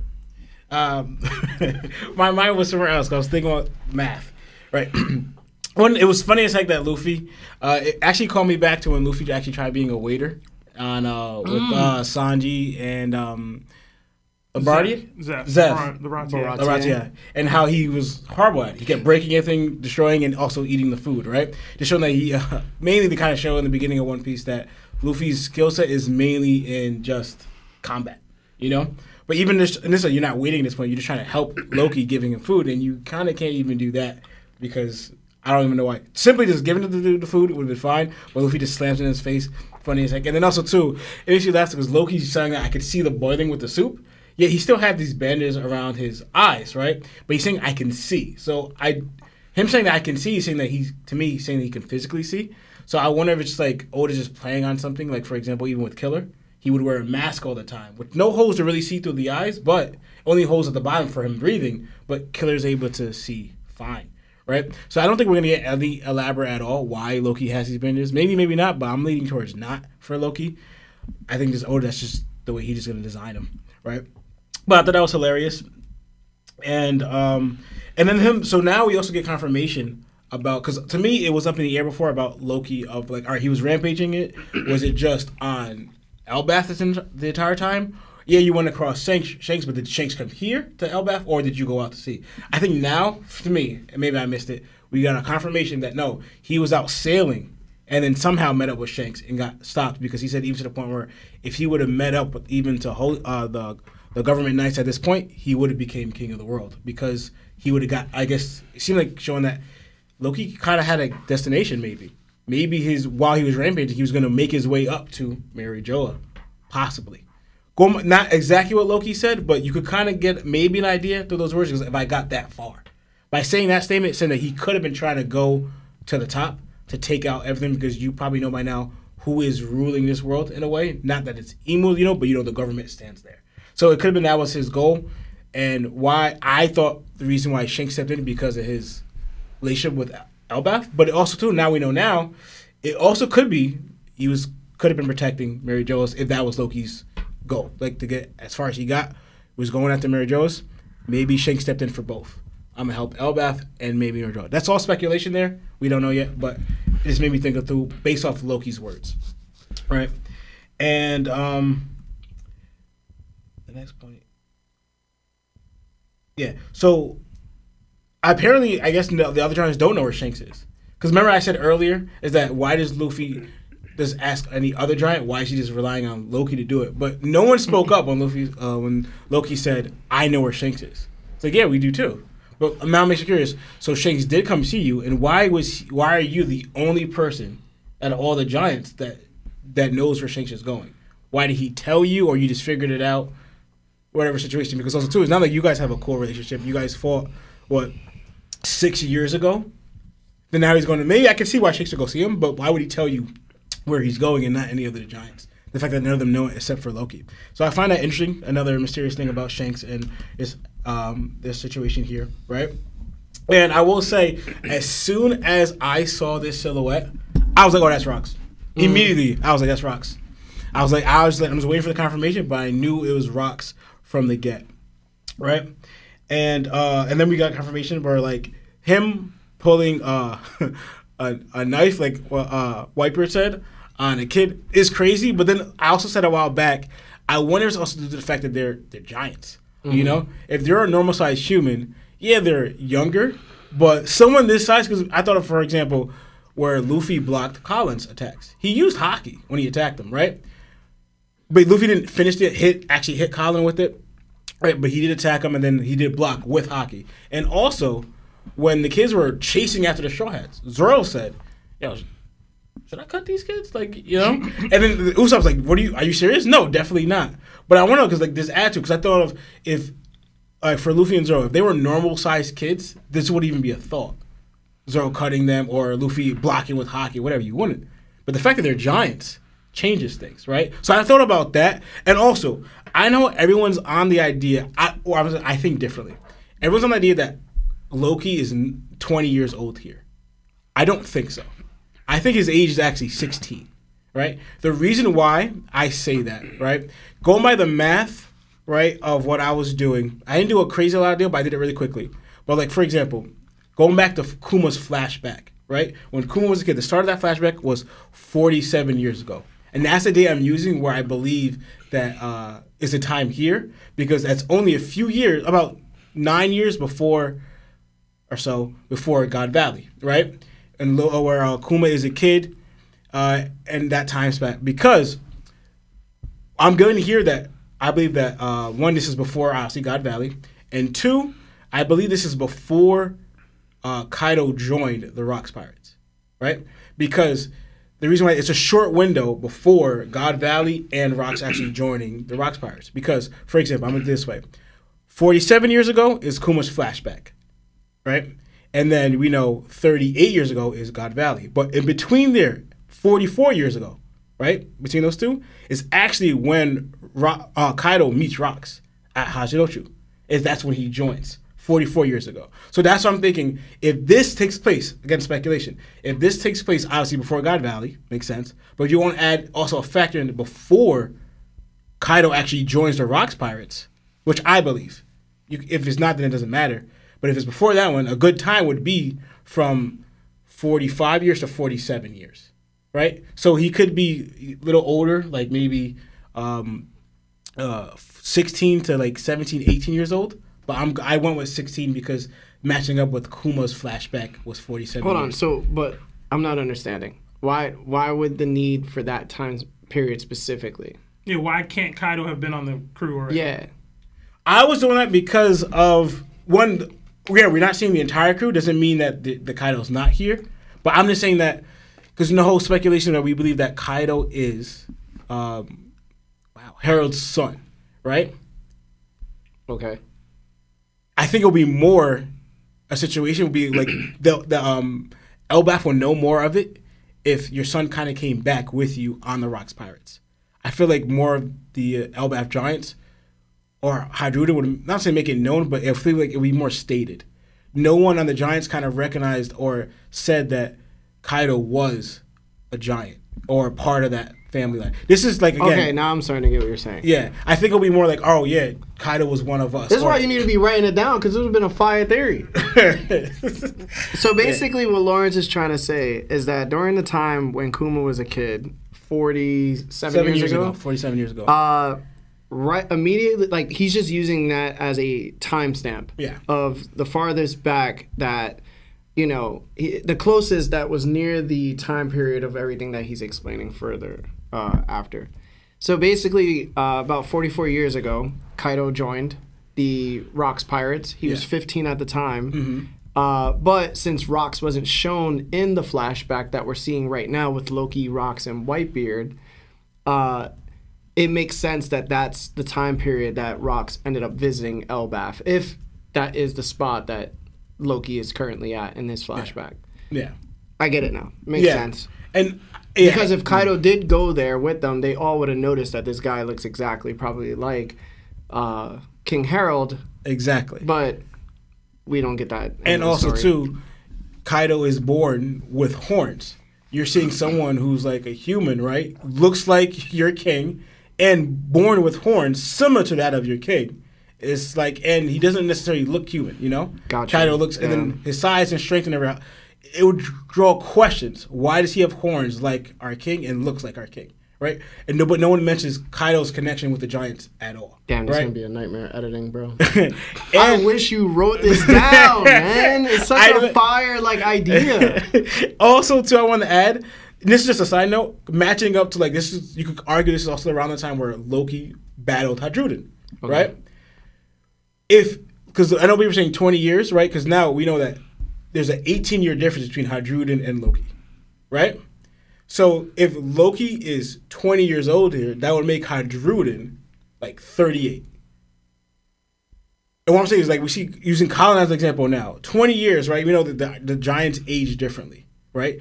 20 years old, Colin's age now, he still looks like a kid, whatever, right? But we know in regular humans, that's a grown man. You're 20, right?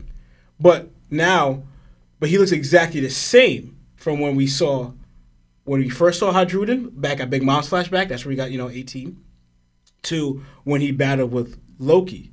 And that's 20 years. That's 20 years has gone by, and a giant has not changed at all. In fact, Loki towers over Hadruden now, right?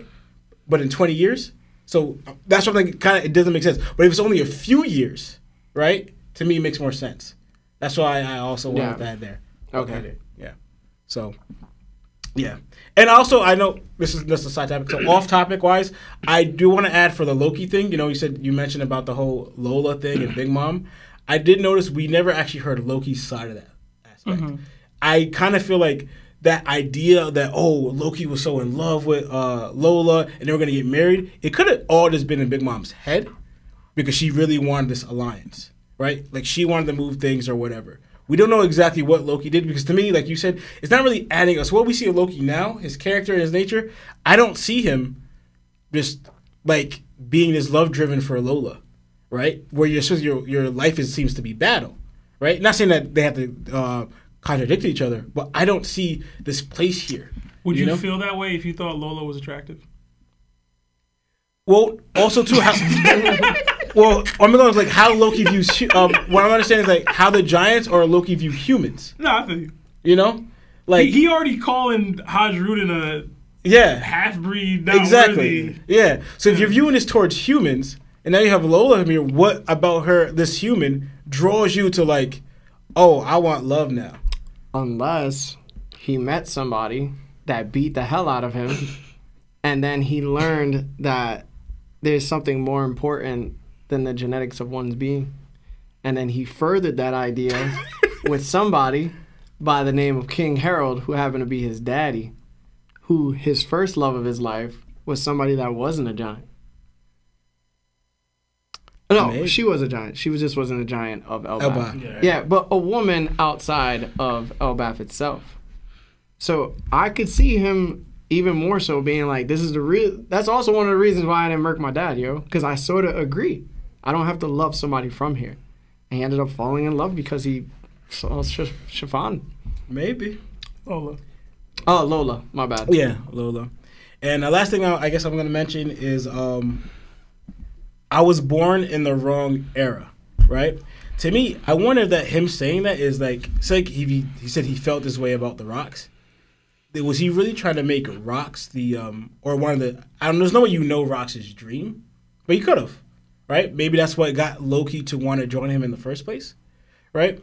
Because he's reflected back on like what he said earlier, that he was upset that he was a kid back then when he wanted to join the Rocks. Like, the reason why Rocks didn't let me on his crew is because I was a kid. I was born in the wrong era. But if I was a grown man, as I am now, asking Rocks to join his crew, he would have let me. Then, going back to before, I would have taken over the world, but I didn't get that far. But if I had Rocks, if I was on Rocks' crew, we could have did it. We wouldn't have been stopped.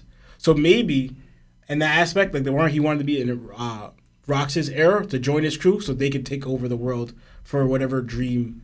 Because apparently Rocks is recruiting a bunch of big hitters for his dream. Wait, I'm so confused. You just added two moments together. Say it again. So I was saying how going by like Loki's words, born in the wrong era. Yeah. And I matched it to like how later on Loki showed that he wanted to take over the world. Like he said, he never got that far into Mary Jor or meeting even the God's Knights. Right. Okay. So I linked that statement, the two statements of Loki said of born in the wrong era. And he didn't get that far into taking over the world to maybe learning what Rox's dream was, what motivated him to inspire him want to take over the world in the first place. How, like, for example. Okay, so basically you're saying he would have taken over the world with Rox if he was born in his era. In his mind, he believes that. Like, if we were Rox, if I was what I am now, right, or at the time where whatever, before he lost to Shanks, whatever. Either way, now, and he met Rocks then and asked to join his crew. He could have did it, and then they would have took over the world together. In his mind, is what I think. Right, the same way, like for example, how it was inspired where Luffy got inspired by Shanks to become the Pirate King. Yeah. Loki was inspired by Rocks to want to take over the world. Right, through whatever. This is all speculation, but I'm just thinking. I don't know why Rocks should share this dream with Loki, but there's got to be a reason. I'm thinking. A reason why Loki would want to join your crew. It's not to me, and also you're tying it to like Born in the Wrong Era and taking over the world. Things that we saw that Rocks tried to do. He tried to take over the world for a reason, right? So I'm just thinking those two things about Loki and why he's saying he's born in the wrong era. All right. You need more time, big dog? You want me to go to Lionel? No, you can go to me. Go to Lionel. Go to Lionel? And also, what you're saying about King of the World, I thought of more of Loki inheriting Rocks' will. Yeah. Just like how others inherited people's will. Same. Because, like, for instance, when you brought up the whole human thing, I thought the same thing. How Loki views other races, other people, he downgrades them. He kind of thinks they're lower. That's how it's kind of, like, it makes sense. But because this is probably the first human that Loki ever had this much respect for. That was spoke for, not even, I want to join you. I want to be, like, pretty much, he's pretty much saying that he wanted Rocks to be his captain, in a weird way. And it's just like, saying that, all right, you have this view of yourself. I don't know if he always had this view of himself. I don't know, but, like, because going back to how he viewed, how Julian beating him up, Loki already showed that he already had this view of himself in, like, this high pedestal, and I'm this, like, this ancient race giant, and I'm going to take over, whatever. But he meets Rocks, like, I don't know if it's the same thing with Luffy and Shanks, that Rocks came to Elbaf multiple times and they bonded. Like, we even saw like Shanks and Luffy chilling alone, and he was reading. I think they were reading like a book or a newspaper. They were like legit bonding and communicating. I don't know if Rocks and Loki had that bond or that type of relationship. I don't know, and if it was, it's probably through battle. For instance, for I know, it's like a reverse version of Luffy and Garp. Garp already comes and beats up Luffy. But Loki's like, I have so much respect for Rocks. I don't know if it's that type of thing, but because again, it goes into, they go through battle. Loki's a battle-written person. Maybe Loki thought high of himself, and he meets Rocks, and Rocks destroys him, and that strength that Rocks showed came to admiration for it. Like, I never met somebody this strong before. Like, I don't really know their whole history, but I thought of like, because most likely Loki knows Rocks is gone. Like, he didn't achieve his dream of becoming king of the world. And now he's like, I'm going to inherit Rocks' will, and I'm going to achieve it for him. Like, something like, it's something similar, because the Luffy wants to become Pirate King, but Pirate King already been done. But the dream thing with Rocks and Luffy, that's something that Luffy inherited without even knowing, most likely, that that's Roger's dream, that he just wants to do it. Whether that Rocks' dream is to become king of the world, we didn't know that was his ambition. Just like Luffy's ambition to become king of the pirates, but that's not his dream. If Rocks actually had a dream, we don't know. We know his ambition is to become king of the world. I don't know if like it's a separate thing that Rocks has a dream as well, and Loki also has like a dream that's shared with Rocks. That's obviously just pure speculation. But I got the inherited will thing, because I guess for Loki to know this. Well, again, he doesn't know. We don't know if Loki knows that Rocks want to become king of the world. He just said that he will become king of the world. So we don't know if that's a shared inherited will that Rocks told Loki, or if he just both have the same mindset of doing that. Because the fact that because like Loki traveled to the seas, he knows of the world government. Obviously, applying what he said, he hasn't met them. So I guess he never really met maybe Marines or world governments like that. But he knows somewhat of the history was going on with pirates and certain people's names. That's what I'm actually going to ask. Does he know Luffy's name, like full name? No. Because Luffy's never said it from right? what we've read. He might have said Monkey D. Luffy. He introduced himself with his full name. I don't remember. I didn't get to go back. Yeah, because he said he did introduce himself to him, and then he called him Rufy or whatever. And he was like, "It's Luffy." Yeah, so, and didn't he say he also wanted to become king of the pirates, Luffy? I think that's mostly what he does. I'll check it right now. Because I also want to know, does Loki know that Rocks is a D? Because I'm not saying Loki knows the D or anything with the name D, any significance of it, or what it means or anything. Like I don't know. He just said Luffy when I looked at it, but I could be wrong. because that might lead it to something. Like, yo, this person who wants to become king of the pirates has a D in his name, just like my old mentor. Xebec D rocks. You get me? That might like bring up a new conversation if Luffy didn't say it already. And that's also if we don't know if does Loki know that if Rocks has a D in his name. Luffy just said, chapter 1130, page 13. I'm Luffy, the man who will become king of the pirates. Oh, okay. So he never said it. So now it goes into, does Loki know if Rocks has a D in his name? And now if he finds out Luffy has a D in his name, does that mean something to Rocks? Is that going to trigger something? Or like, is he going to start getting more interested to Luffy now?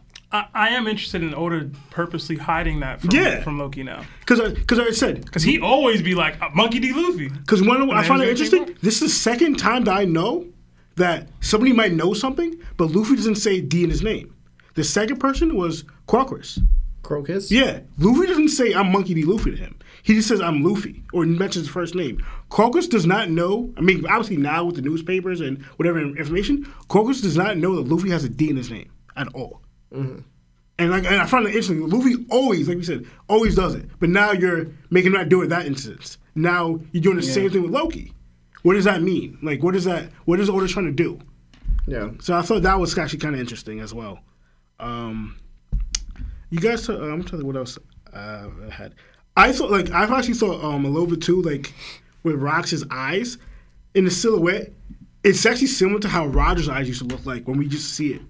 Because before, you never saw Roger's eyes, ever. Like, when Oda did it. But when you finally saw it, it had that same, like, it's always displaying an ambition, hockey, will, like Roger did. Mm-hmm. Like, I don't know if it changed now, but I noticed that. But same eyes Shanks be having. Yeah, right? And but that's just regular. Like, I just find it interesting. Like, your eyes is always like that. Like, always ambition out, or, like, hockey, whatever. I think I've been going on a rant. I think I lost my thought now. I'll let Sebastian go now because I don't know if I have anything else here that I lost. Okay. All right, Seb.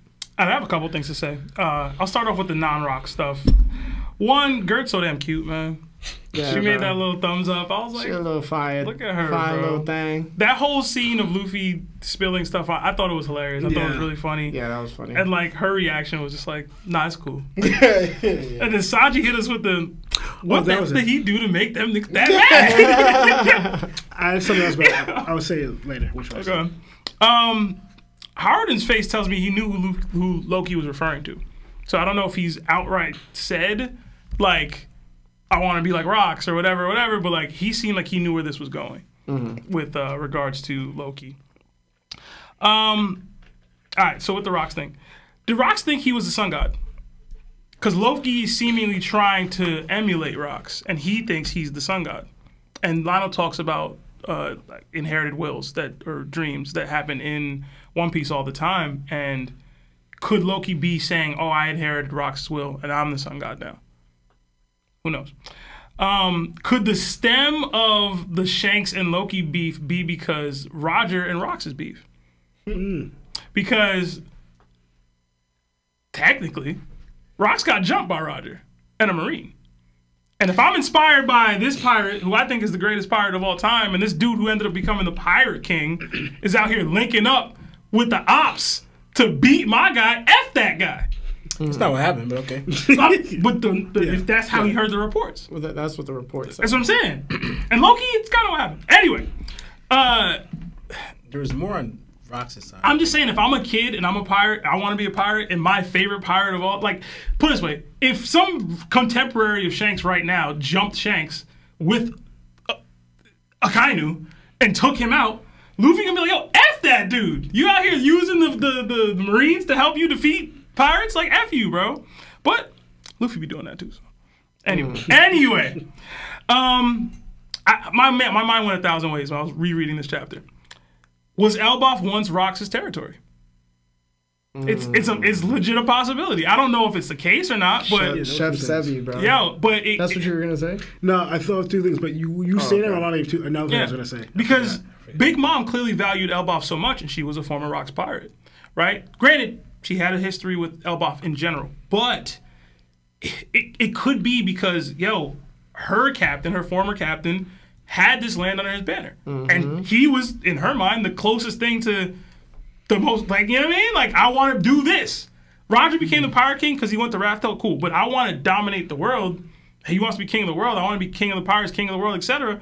I want to have lands like Elbaf underneath me, like Rocks may have or may not have. To me, Loki saying that he was born in the wrong era was really interesting. Yeah.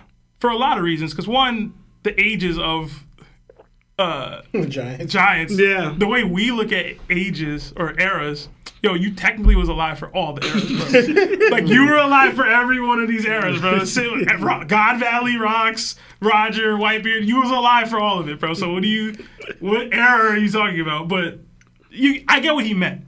But him saying that made me think of Luffy, right? Because is it going to be Luffy's job to prove to him he was born in the right era, right? Because we see the mural, we see giant Loki-looking person fighting alongside Luffy.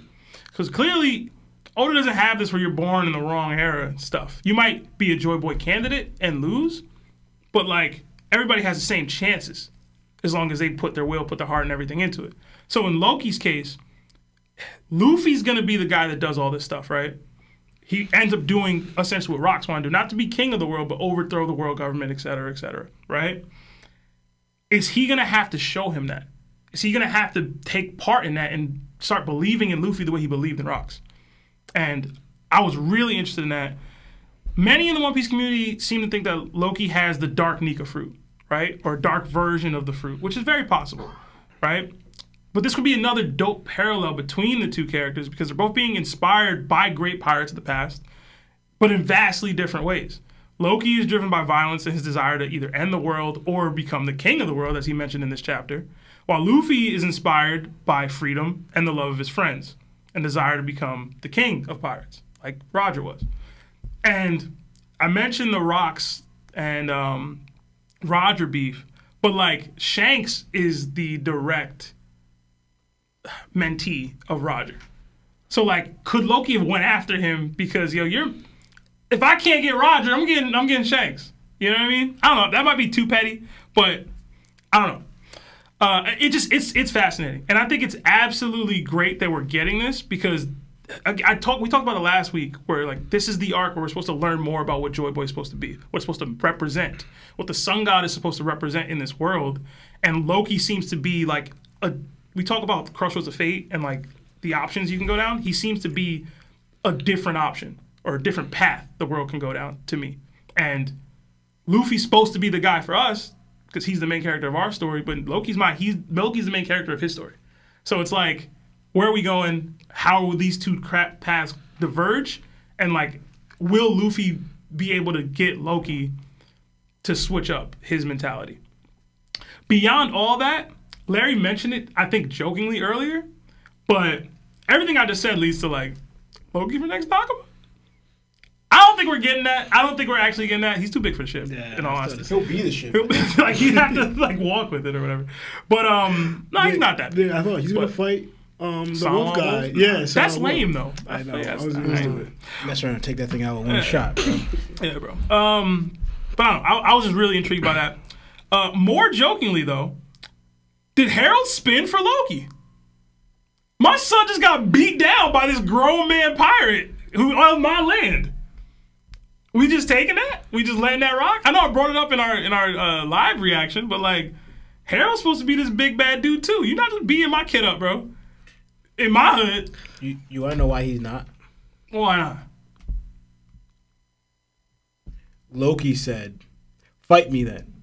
Yo, so in Elbaf things, this was a challenge. Cool, that's all cool. And you lost. That's cool. That's all cool. Don't beat my kid up, bro. I don't care if he challenged you. You're not an Elbaf warrior, so I don't care if he challenged you, bro. You hooking off on my kid and stabbing him? It's up. Stabbing him was wild. It's up, bro. Oh, so that sword big as hell.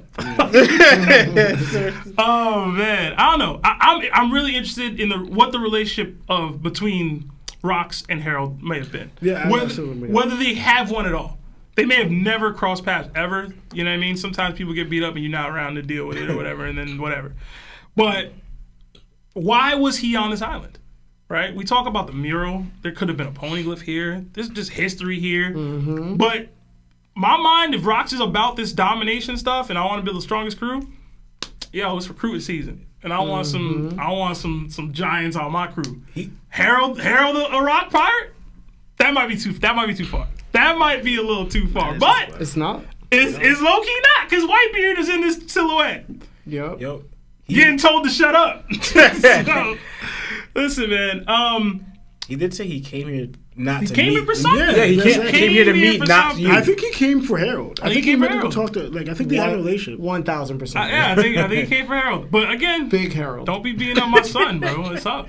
How you trying to recruit the person and the son you beat down? Oh, that was your kid? Well, your kid was talking too much. So what's up?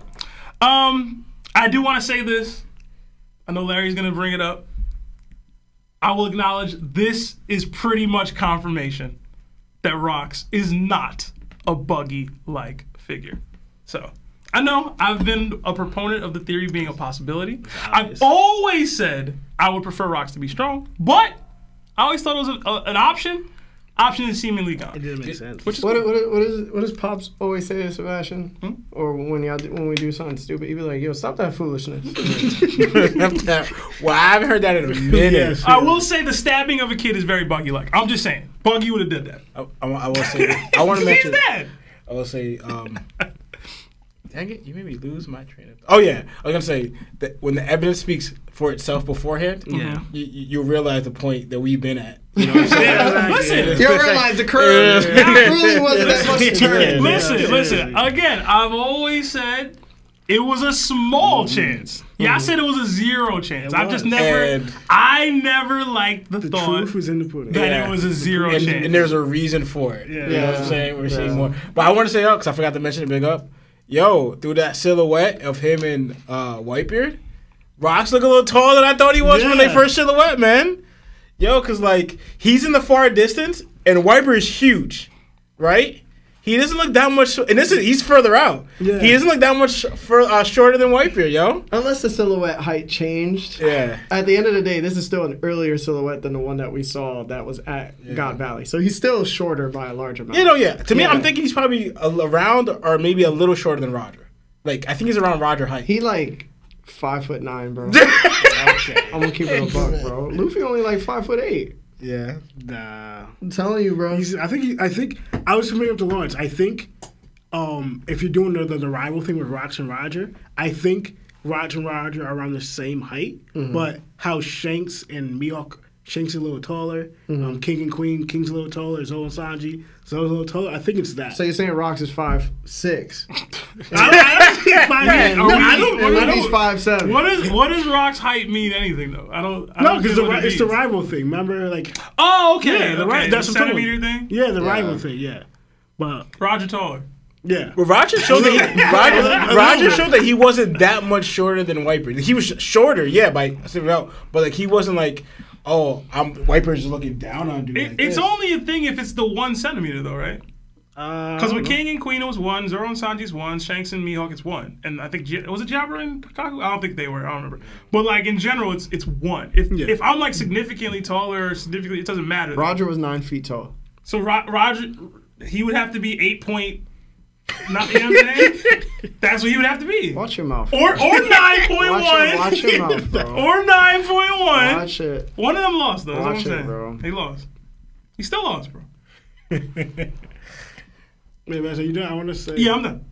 Can I say so? My last two things. Yeah, do you think? I was just gonna add to pretty much actually giving more to Rocks because going to the greats, right? And I bring up the whole Kaido mentioned the greats, and his silhouette with when he started with Luffy when Luffy hit him. He had Whitebeard Roger, Odin, Shanks, and Rocks. And I said the tied together was all of them had a loyal king person who had king's position that wanted to follow them. And I said I didn't know who that was. And I thought maybe it was Kaido, and it probably was Kaido. But this actually going to right here. It's probably Loki that we didn't know, because if you think about it, Shanks is a little different in that aspect because he didn't want to be in a Roger ship. He was just raised in a Roger ship. But eventually that pretty much, it's the same thing to me. It's Shanks to Roger, Luffy to Shanks, then you have Yamato to Odin, and you have and to Loki to Rocks. I guess the other one would be Ace to Whitebeard. Like all of them had like who were conquerors, because if you could argue, Blackbeard didn't want to join Whitebeard because he had admiration for him. He just wanted to leave that island. Eventually became admiration for Whitebeard. It's a little different, and we don't know if Blackbeard is a conqueror. But we go with Doflamingo with Bellamy. Bellamy is like, an idolizes Doflamingo, but Bellamy's not a conqueror. No. But the fact that you have these people who have this high respect for you and you're a conqueror yourself, again, just shows how values of you as a character. And I think this, to me, is kind of applying that, confirming to me that besides we already would know that Rox is a conqueror. But this is also saying that Loki is a conqueror as well. Because adding to the greats that Kaido thought of. And Rox was there, so with Shanks, and we saw their connection. So I thought of that as well. And I was going to bring up the whole thinking Harold and have a connection with all the greats. Like Harold has a connection with Roger. To me, I think Harold has a connection to Roger, Whitebeard, Rox, like all the great ones. Where are you getting Roger? Huh? Where are you getting Roger from? To me, it's gonna be crazy to believe like Roger traveled around the world. Whether he went to every single island or not, but it's kind of implied he didn't go to Elbaf. He didn't meet Harold. To me, that's kind of crazy. Like that's a theory, or like I'm stretching it, but I'm pretty sure that Roger met Harold at one point. Like he had to. I just feel like it just makes sense. Whether they have a cool relationship or not, I don't know. I also thought of this too, and I don't know how you guys like it. Because, I thought of, do you think possibility that Harold kind of told Rox about Kaido? Like, that's my third son. And if you kind of see him kind of like, in a way, not take him under your wing, but like... Well, it shows that Kaido came to him. Kaido went to Hachinosu at the age of 15. He showed up there. Yeah, but... You could just end up there. Yeah, because he went up there, but Kaido was fighting. Whitebeard's the one who's told... Rox told Whitebeard, yo... Or he heard, like... Whitebeard told Kaido, yo, Rox wants to see you. Yeah, that's true, too. And that could have been because of his strength, or you heard how strong he was, or it could have been both. Like, how strong he was, and this is the guy that Harold was telling me, this little kid that... I thought of that. I wonder. See, I hate when y'all don't write stuff down, bro. Because y'all be cooking, bro. But, yeah. And, like, I can make a solid video, dog. But those are two things I remembered. I don't remember everything, but those are such a fire theory. Because it really could just tie back to Rox going to Elbaf to meet up with Harold because he dabbled in the taboos of the world, which is why the world government erased his name. So if he was to go to Elbaf and seek King Harold, he would not only seek King Harold's help because of how strong he was, he also sought him out because of the history that's on Elbaf. And then King Harold said, yo, just let you know, I got this son. He might be useful. What I like about it... And then it turns out that Kaido ends up coming to him because Rox reached out to him through some means. It was like, yo, come join me. You're King Harold. That's my guy. I was going to recruit your dad. And, like, he doesn't tell Kaido that, right? The same way Whitebeard didn't say to Ace that he knew Roger was his dad, right? He just comes onto his ship and he kind of, like, takes care of him. See, and that's fire, bro. What I like about it the most, and a lot of you were getting to it a little bit, is that all of these great figures in the One Piece world, it's all just raising each other's kids. Like, Garp raising Ace for Roger, and Whitebeard raising Ace for, you know what I'm saying? For Roger.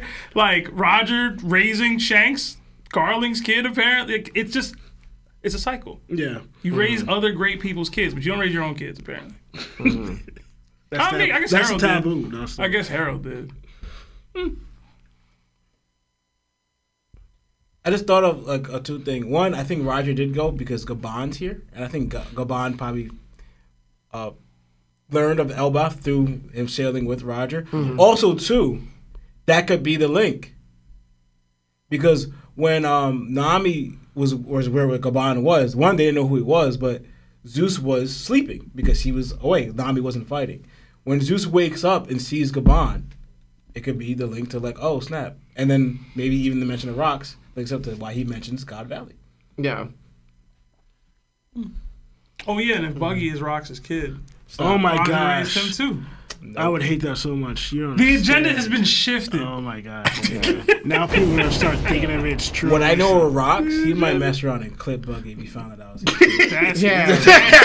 that's y'all man. Y'all respect that. It's crazy because y'all did a little bit. That's crazy.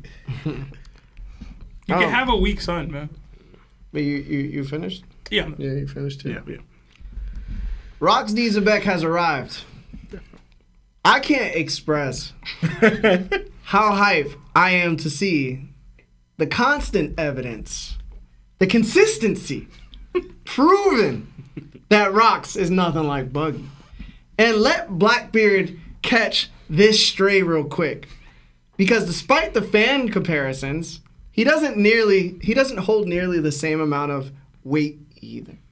Alright? To all the non-believers, your day is coming. Alright? Rox just might be, and I'm saying this on record, just might be the greatest fictional character we've been introduced to in One Piece. By the end of the series, he will surpass Roger in hype and admiration. And the only one that'll stand shoulder to shoulder with him will be Luffy. Here's why. Rox wasn't just some pirate with ambition. He led the most dangerous legendary pirates the world has ever known, even after his death.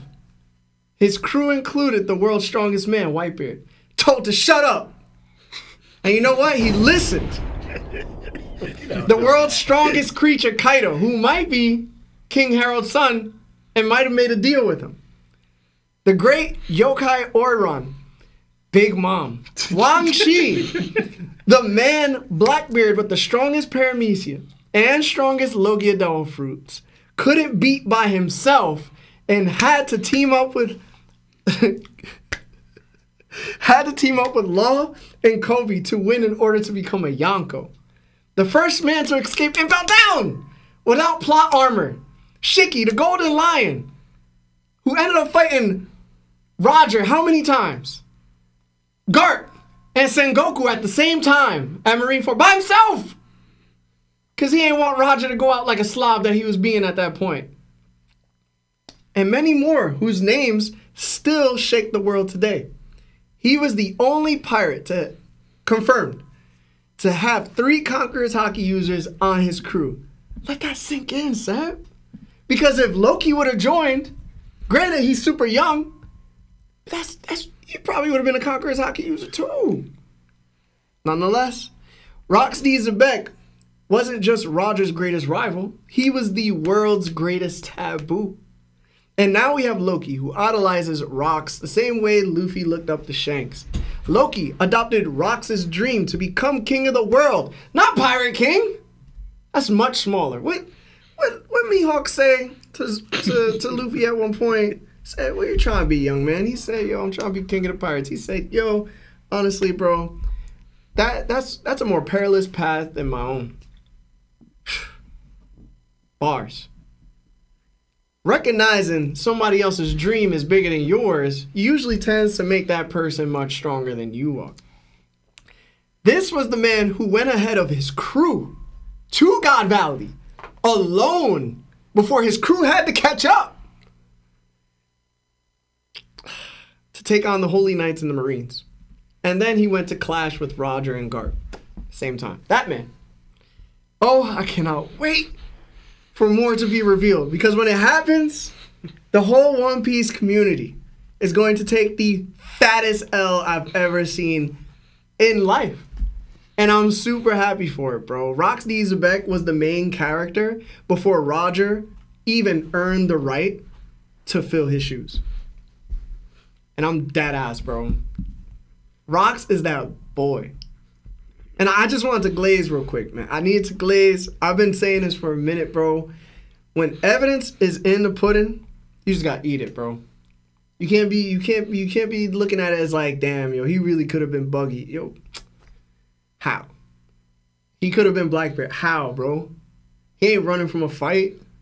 He telling the strongest person on the crew to shut up. When Buggy gonna do that to Mihawk, bro? When Blackbeard gonna do that to Aokiji, bro? Just saying. And like I was gonna come up with a theory for Rocks, and y'all was cooking, bro. Enjoyed it, but I don't care about theories right now. My boy got shown. My boy is here, and I just hope that his hair stays the same as we saw in his first silhouette when God Valley got talked about. Because this silhouette right here with his like spiky hair and like flowy, whatever this is at the bottom, I hope that's his coat. I don't want no flowy hair. I want dreads. I want him to be black. I want him to be like, I want him to be one of the coolest, dopest dudes of all time. Like, yo, this might be my Garu, bro, that I've been searching for. Like, straight up. And like, they treated this dude's name like they treated the Gomu Gomu no Mi. They erased it from history and changed up on it. There's been no other person that we know of that's been treated like that. None. And it just deepens Rox's character even more. If he did go to Elbaf to meet up with King Harold and he was erased from the history books because the world government didn't want other people to look into his findings, he was treated like Ohara. This might have been the most dangerous man on the planet just by telling Whitebeard to shut up like that. And like Kaido himself was like, yo, this is like one of the 6 people that could hurt me, like that could contend with me. And everybody was like, nah, man, that's crazy. He just had respect for him. Nah, bro. Kaido don't have respect for people that he considers weak, dog.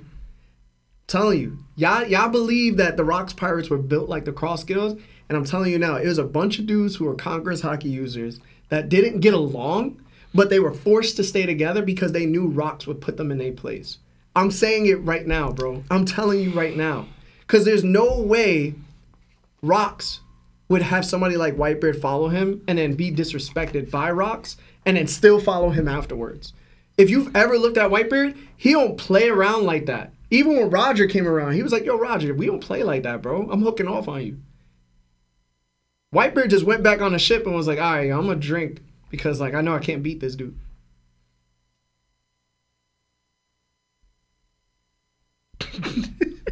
That's a bad man, Lawrence.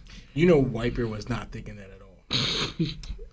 Did he say something afterwards? Did he say something afterwards? Don't have any of the rest Did of the he get on bubble being like, damn, yo, don't speak to me like that?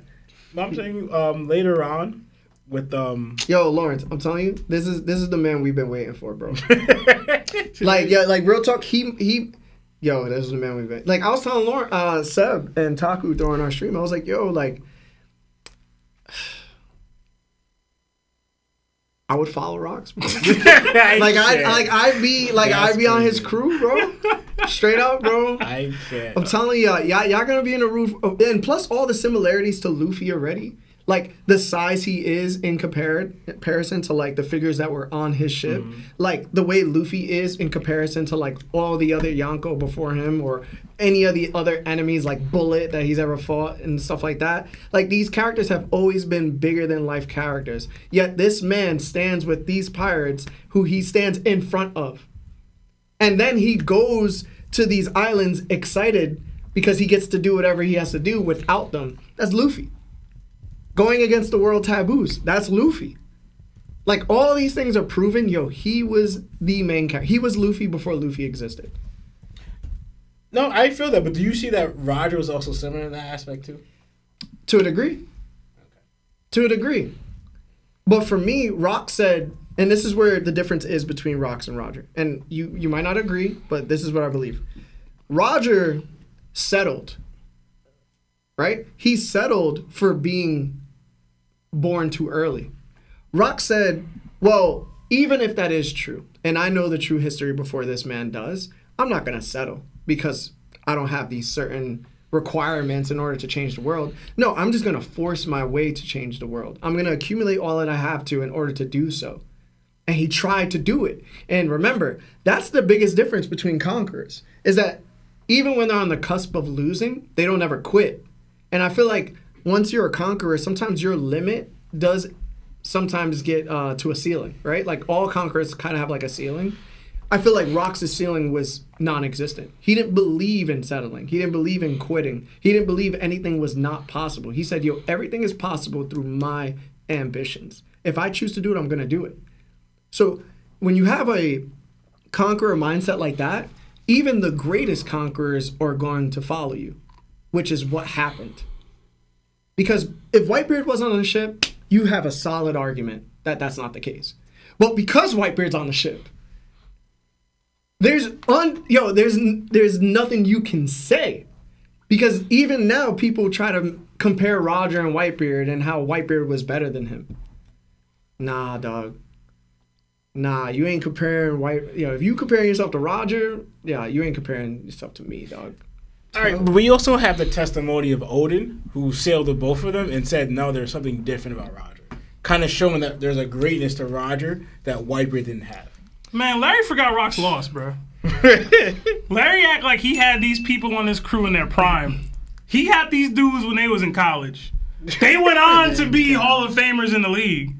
He had them on a crew when they was in school, high school, recruits, reaching their prime. They went on to be the greatest to ever do it in their respective lanes, etc., etc. You treat the man like he had them at the apex and they was bending the knee to him. Mm-hmm. Listen, I'm fine with the Rock's glaze. I think he's deserving of it. You take a little too far from me, bro. Which, it's all good. We all got our people. I'm glad Larry has his guy that he glazes. Nah, bro. I'm glad you do. I got my guy. I got a couple guys. I got my guy. Now you got yours, bro. Happy for you. Wrong, bro. I'm happy for you. Wrong, bro. I'm telling you, bro. I'm telling you, bro. They might have been younger, but Whitebeard was definitely in his prime, dog. Nah, he was, what, 36? 36, 35. Nah, bro. Whitebeard was in his prime. That's like younger than Shanks now, though. That's younger than Shanks. Prime, though. I'm telling you, bro. Yo, listen, Roger and Whitebeard pirated for like 18 more years. But I will say, though, he's the age. Shanks became Yonko, what, 33? I do say Whitebeard was definitely Yonko level. Yeah, I will say that. Because Shanks became Yonko at like, what, 33? Right, Lionel?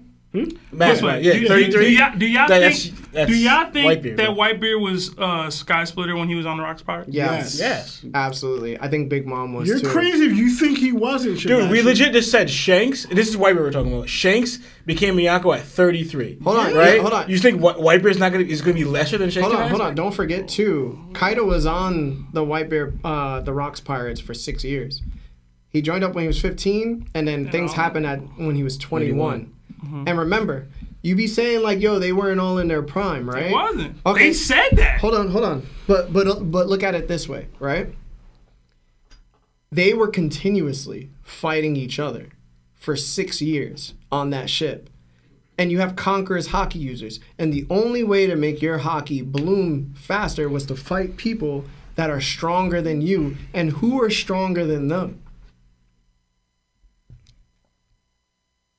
Like, practice is easy at that point. Like, hockey is easy at that point. Like, if I got to fight every day, this is crazy. I want a break. But nah, I got conquerors trying to, like, size me up every second. Like, the only two people that probably weren't fighting each other was Big Mom and Kaido. And that was because Big Mom treated him like a brother. Yeah. So it's like, yo, the rest of them were just banging out 24/7. And this is the reason why Shiki was able to go to Marineford and at least try to put up sort of a fight against Sengoku and Garp. Like, even him was at a level where, like, you couldn't take it easy on him. And I guarantee you, all of them beat first commander levels. At that time, yeah, absolutely. Like, Kaido's match was Odin. And that was like that was a couple years after, like, he had his devil fruit.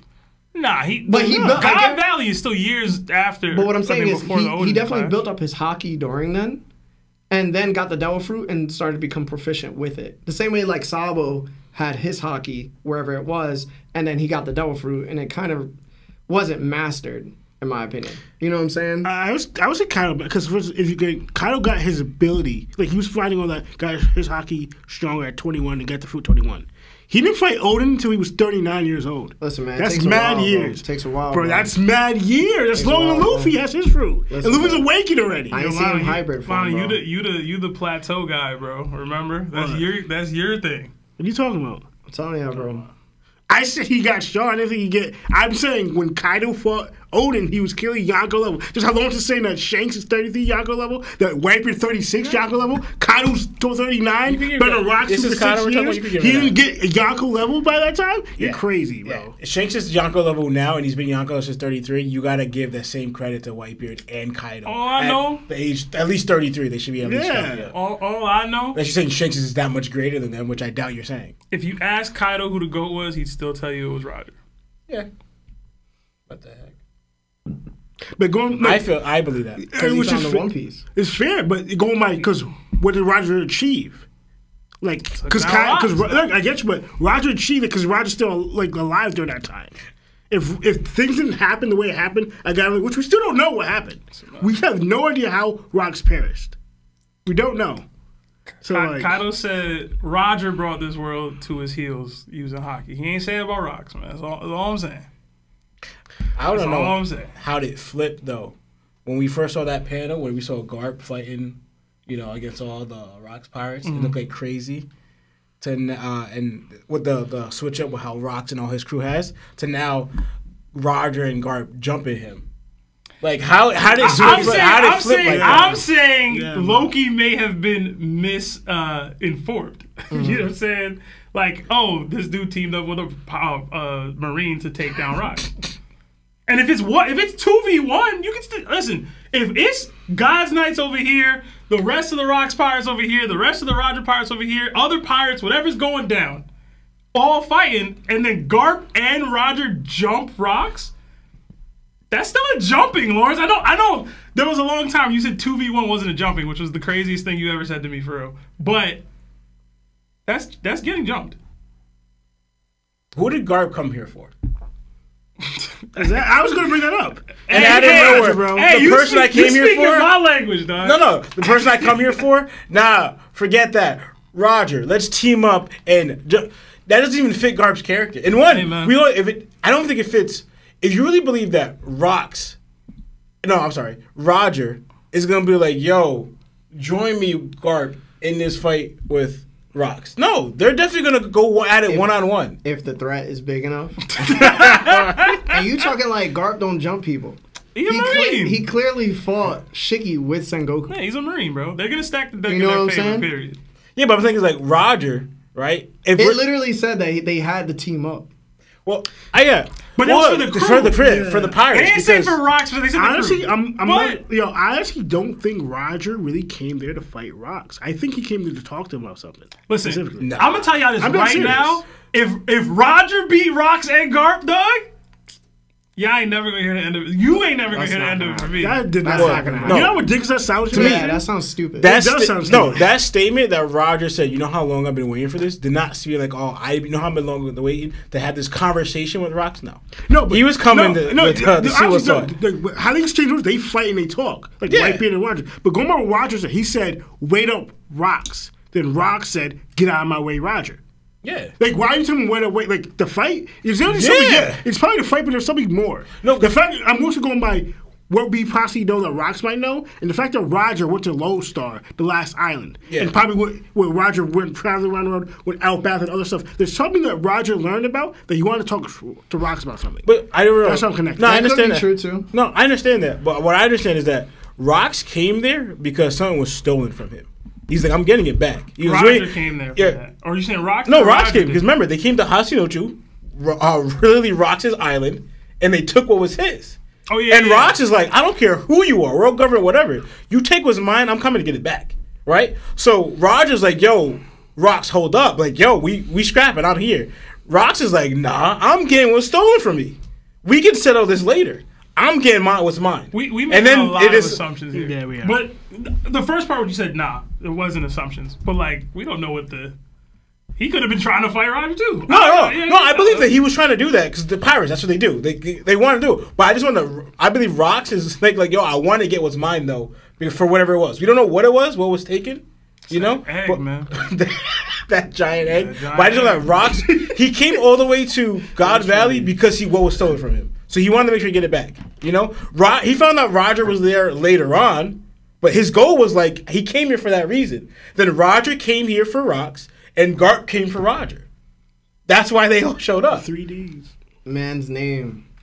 Greatest taboo, bro. It's hard. Listen, Also he go named hard, bro. the greatest adversary to Roger. Yeah. I'm telling you right now, bro. Possibly, Y'all in for a rude awakening, bro. Listen, I don't got no problem with the Telling you, Rock's bro. plays or the Rock's I'm telling hype. you, I bro. hope you live up to it. I'm saying Like, you don't be respecting Roger enough when you do this. Yeah, you don't. That'd be my problem. Yeah, I do. And also, too, when you dream small, bro. No. But here's my thing. You give Dreams be you give a small, dude bro. credit for having a dream, but not accomplishing it. Rox didn't even come close to accomplishing But his the thing You dream. is, don't know that. But the thing is, though, what do you? You don't know that. But He you didn't even come close to being the you king don't of the know world. that. You don't know you gotta put some thought to it. What was Roger's dream? It wasn't become king of the pirates. That just happened. It was to travel around the entire world Because if you to go make by it to every island. but if you go by that, they both didn't achieve their dream. Rox didn't. No, for instance, Rox didn't become king of the world, and Roger didn't achieve his dream of what Luffy and him share. Roger became king. One, we don't even know that. Technically, we don't know what I assume you're right, but we don't know that. We don't know that. I don't think they did it, bro. No, part of Roger's dream, he wanted to uncover what the world government was hiding, which he did Which uncover. is true. But no, Lotto's saying the dream that him and Luffy share, he's saying that Roger never accomplished it. We don't know what the dream is, so we can't say I'm that assuming he he didn't. I'm fine with that assumption. Wait, I'm saying you're speaking as if it's fact. Wait, No, we do know that, Think, though. do you think? No, Roger's- I think we know that fact that Roger didn't accomplish it because we don't see it. Yeah, exactly. Bro, we don't know what it is. We don't know what we're looking for when we say it. Yeah, but that doesn't discredit the guy, though. No, what You're I'm saying saying it as if it discredits Rox that he didn't accomplish his dream. No, I'm saying you're giving him all this credit in the world for having the ambition to be the king of the world. Absolutely. And not accomplishing it. Well, the accomplishments he has is that he's garnered all these people that would never follow anybody else together. Plus, as you're seeing now, there's much more that he's done. If the world government considers him the world's greatest taboo, this is the same amount of credit that Dragon is given for not doing anything. And yet you have him on the highest pedestal. And his goal is not even to be the king of the world. It's just to abolish whatever the celestial dragons are. But what I'm saying is He would have a higher bounty than Dragon. Yo, Rox isn't the only person that wants to be the king of the world. Who He else might have does? been the what's his name, Stelly? So what has Sabo's Stelly? brother. What has Stelly taken steps towards doing? I'm it? not comparing those people to Rox. I'm saying you have knocked. No, you're simplifying what I'm saying. No, but you have knocked people for having lesser dreams. Yes. When they accomplish those dreams. Okay, so- But Rox, who has a loftier dream, but like I just said, whether you think he was close, he wasn't close. You're doing an oversimplification. But he of what I'm wasn't saying. close to the dream. You don't know if he was close or not, Sebastian. Larry, he'd have to overtake the world government. He was not close. You don't know what he was doing. Bro, What's overtaking the government? What? Emu gotta be gone, Gorosei gotta be gone, God's Knights gotta be gone, Right. Marines have to be dealt with. What else? He was not close to that. Okay, what else do you need? You probably need what? Some of the ancient weapons. You probably need to know the history of the world. But right? we don't know that he had any of that.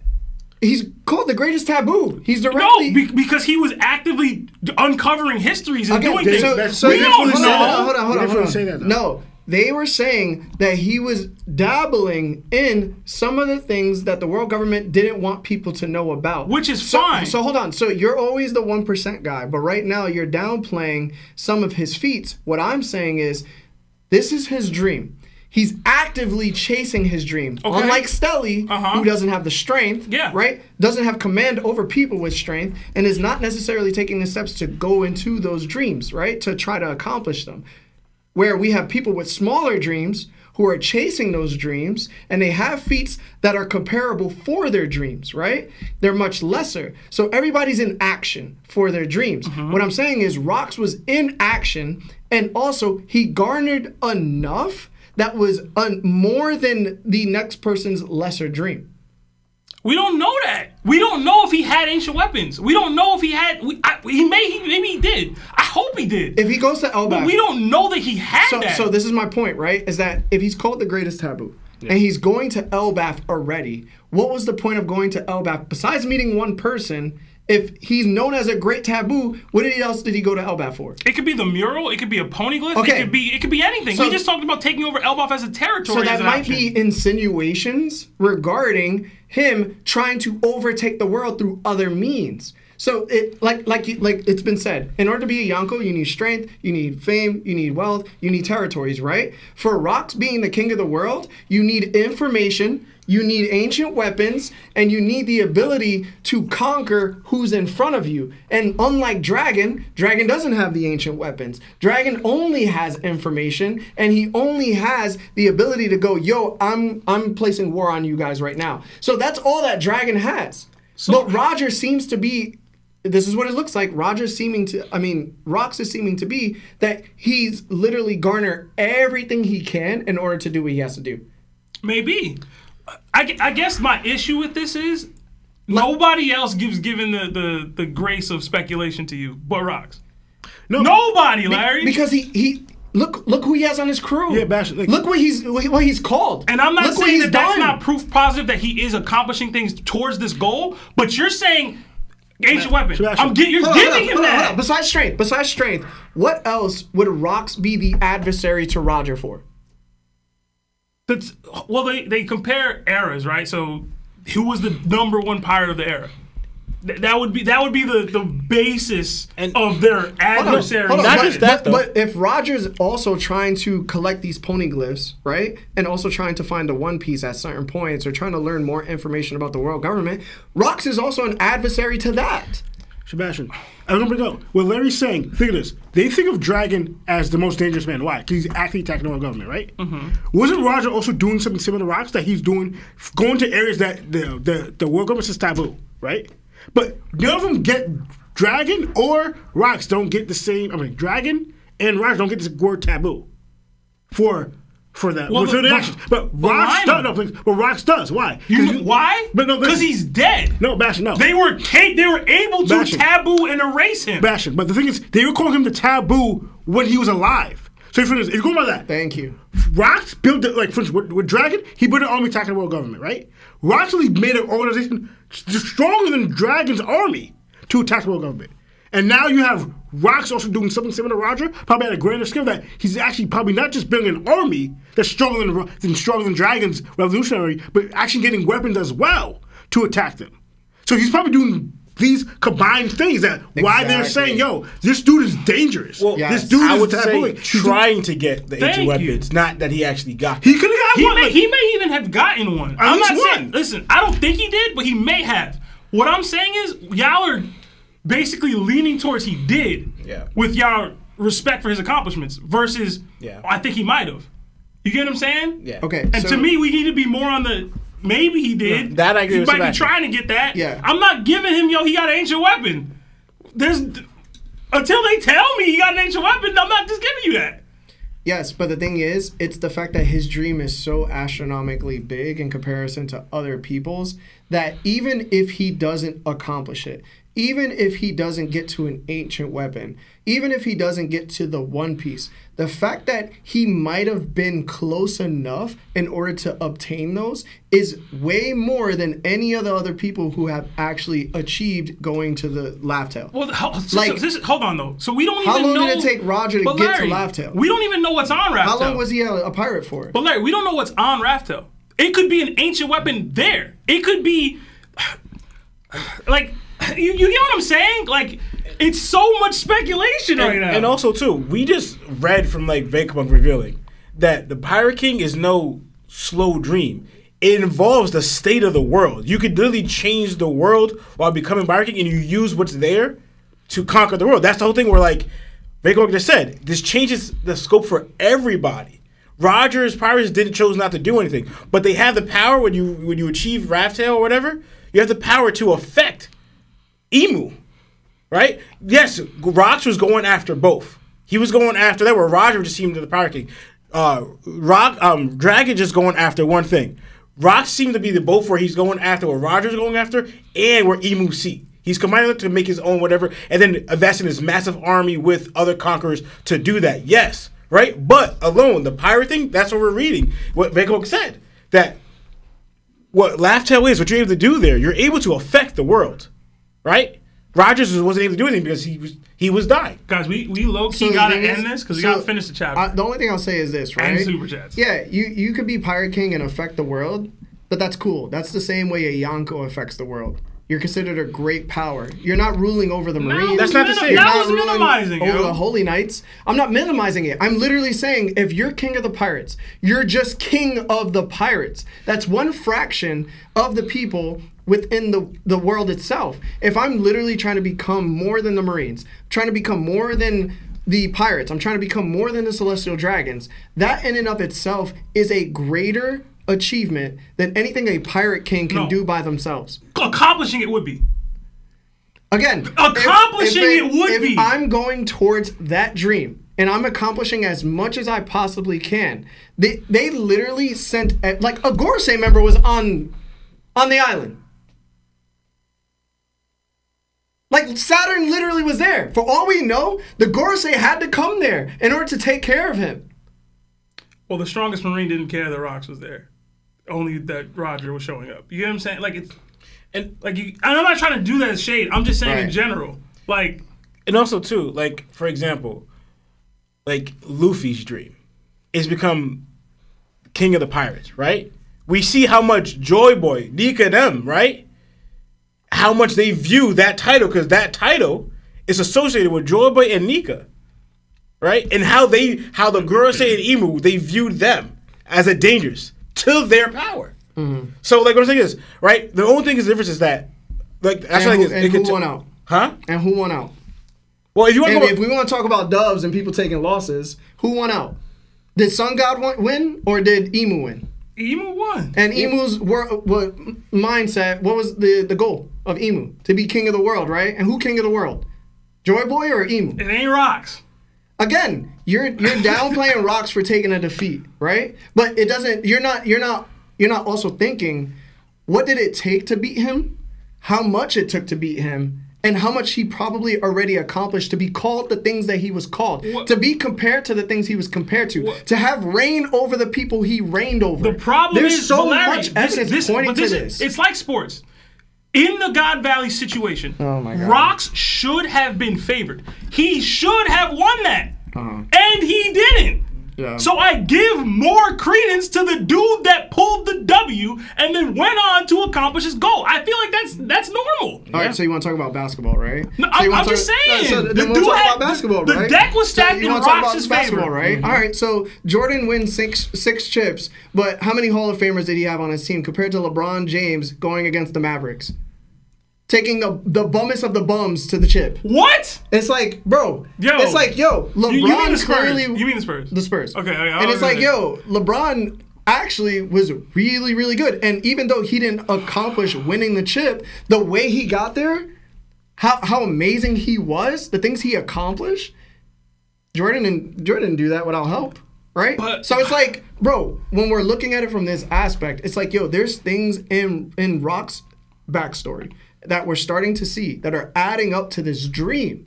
And because the dream is bigger, you can't just knock him because he lost. I can say that about anybody, bro. Literally can say that about anybody. You speak on the man like he won that. That's all I'm saying. I'm not speaking like he won. I'm speaking as if he reached a pinnacle point, right? That he could reach, and it was higher than anybody else that had a lower dream. You're knocking him because his dream was too big and he just didn't reach it. And I feel like that's crazy unfair. I also want to add to the taboo thing, right? Remember, just even the fact that I think that Rocks wanted to take Emu's seat, just that thought idea, the world government would take it as a taboo. We saw the same thing where just the ideas of the ancient kingdom, what did they do? They erased all of that. They didn't want to share a thought of what we still don't know to this day. But that's a piece. What I'm trying to say. That's a piece of what he was trying to do. Yeah, so that's like it's no matter from then on. Did they ever erase Roger's name? They haven't. They couldn't. Yeah. That's my point. We're talking about greatness. They could not.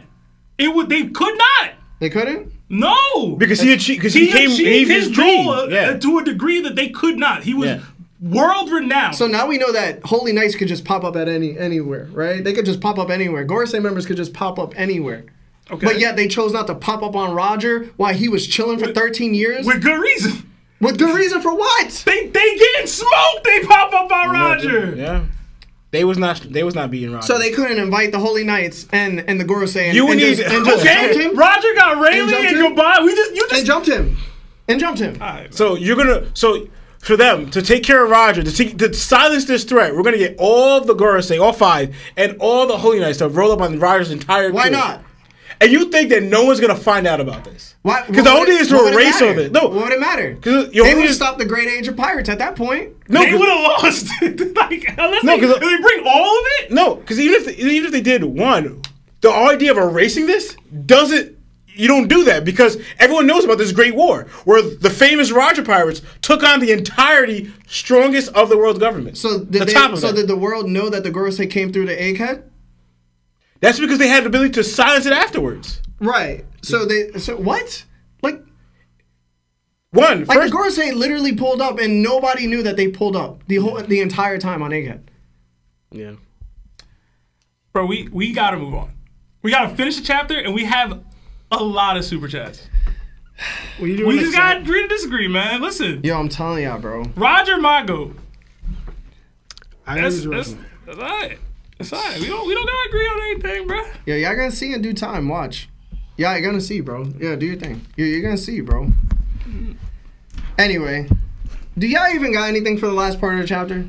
Nah. I'm gonna just keep it a bug. Y'all got anything? If not, bro, we skipping it, bro. This will be the first time we skip the piece of chapter because I really don't got nothing to say about it. Do you have some? I didn't get the right notes, man. You got anything, Lawrence? Nothing. Just don't like that guy. I wonder why he thinks the end. The fact that Elbaf's being affected. Yeah. Why does Gaban think this is the end of all he's seen? Yeah, that's the out of all that. That's the most noteworthy thing. Yeah, that was it. All right, we can move past it, bro. Because Rock's not involved. They don't want to talk about it. They don't want to talk. Rock's ain't here. I'm telling you, bro. This is his guy. I love it though. I love it. No, it's fine. I have high expectations for Rock. I genuinely never thought Larry would have a character like this. Wait, in One Piece or just in general? In One Piece. Oh, in One Piece? Yeah. I'm so happy. Anyway. Guys, we're going to get through all the super chats, and if we have time, we'll get the calls. Sorry for those that wanted us to react to the last part of the chapter.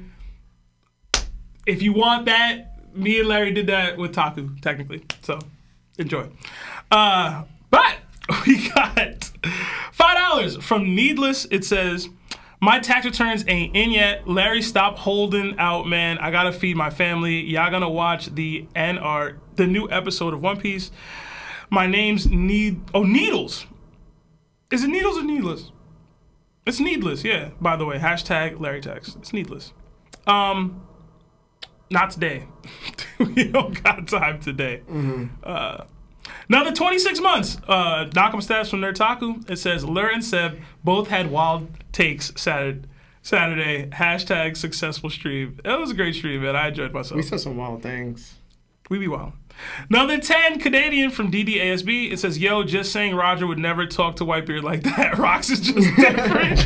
Hashtag Larry Tag. I just want to add, Luffy told Whitebeard to shut up too. So I'm just saying. I mean, there goes another similarity, bro. You know what I'm saying? Hey. Oh, man. We got another 2 from Orphan Slayer. Who had the hardest route, Luffy or Roger? All right, so for a long time, I used to say it was Luffy. I'm going Roger. Dude, because he had to be Rocks. Thank you, because I mean, this is me and you debate. Low-key, the thing is, we can't go deep on this. It's going to end up being Luffy in the end because Roger didn't take on the world government. Like, he didn't do that stuff. Luffy's going to end up having to do that stuff. But we don't know that. Ooh, I can't wait for Rocks to be can't wait, bro. We got another 2 from Orphan Slayer. Who can eat more, Goku or Luffy? Goku. Is it? Maybe Luffy. I think Luffy, yeah. Luffy has like a devil fruit that helps him, but Goku's also an alien. So, I don't know. I think Luffy. I'm gonna go Luffy. Another 10 from Luffy Nick. Whitebeard really in a toxic relationship. I'm glad to know where my tax dollars are going to. Which Yonko now talking to Eddie Whitebeard like that? Hashtag bootlicking buggy gang. Probably Kaido. But he did out of respect. I'm gonna be real. I don't think any of them would have an issue telling Whitebeard to shut up. It's just Yeah, especially Big Mom. the difference is Whitebeard's reaction. I think that's the difference. Yeah, Whitebeard was gonna hook off. Whitebeard let that slide with Rocks. That's his boy. That's his man's. Whatever. Kaido, Big Mom, Shanks. He put pause on it. Another 13 months at Nakama status. I was going to say that Luffy did tell Whitebeard to shut up. Yeah, I'm twinning today. Yeah, that's a twin thing. Another 13 from. You think Buggy would? No. Nah, he I'm wouldn't, joking. bro. Blackbeard definitely wouldn't. Another 13 months at Nakama status from Mama Kid. Where would you rank Ace? Where would Ace rank currently if he never died? So assuming he scaled up, wherever Luffy is. More than Sabo. I agree with that. Yeah. Yeah. It would have been dope if Ray trained both of them. Ace Piece lives, yo. I'm gonna drop it one day. Another 10 from Andrew Iman. It says, I think Kobe will join the Straw Hat Pirates when he realizes the true color of the world government. He was the first member of the Straw Hats. Why not the last? At least sword aligning with Luffy. Nah. Yeah, One, it craps on Kobe's actual dream of being an admiral to me. And, So, and he's gonna try and change it from within. Yeah. Another 2 months, Nakama status from Dr. Threat. It says, stuck at Udon, finish watching later. Don't forget, Rocks is Gaimon. Hashtag Lawdy Dilf, hashtag Lucci Larry, hashtag Sims for Seb, hashtag Lionel isn't real. Oh, Lionel, you missed it. We're skipping the end of the chapter. Yeah, I had a feeling. Another 10 from Stinky Zoro. What's up, guys? Glad to be here on another great Monday. You guys know what I'm here for, those great theories. Itagaki versus Imai was a peak fight. Hashtag Larry Tags. Hashtag Kamigawa stand up. Hashtag topped on top. Hashtag BBC. Kamigawa. I haven't heard that name in so long. Yeah, bro. Itagaki fights were always dope to me. Around that time. Focus. He don't know about that yet. Oh, that didn't show up yet? Yeah. Oh, I'm sorry. Time. Another 5 from Wade Fink.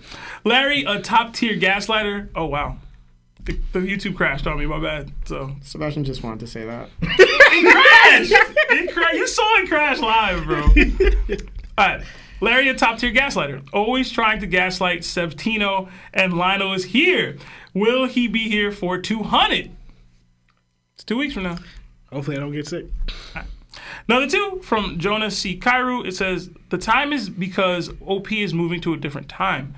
Okay, so that's in reference to the chapter color spread. Apparently the anime was moving to a different time. Okay. Another 2 from Lucky Roo. Who's the strongest person Zoro can beat?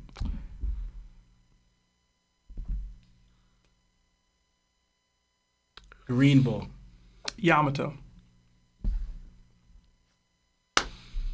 Green Bull.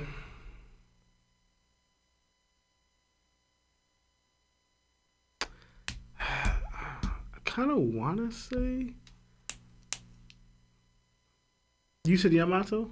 I said he Yamato. They said Green Bull. I'll say Yamato. Another 1 month at Nakama status from Saint Law moving from Ravenstorm. It says Saint Law moving crazy. In reference to you punching animals. Another 2 from No, it was a Franky comment. Oh, it might have been. Oh, well, yeah, damn, we're way far back. All right, we got another 2 from Antonio Freeman. Not saying they made a 3-way deal, but a parlay. They do need to start using the word parlay in One Piece more because pirates used to say that, and I want to see it.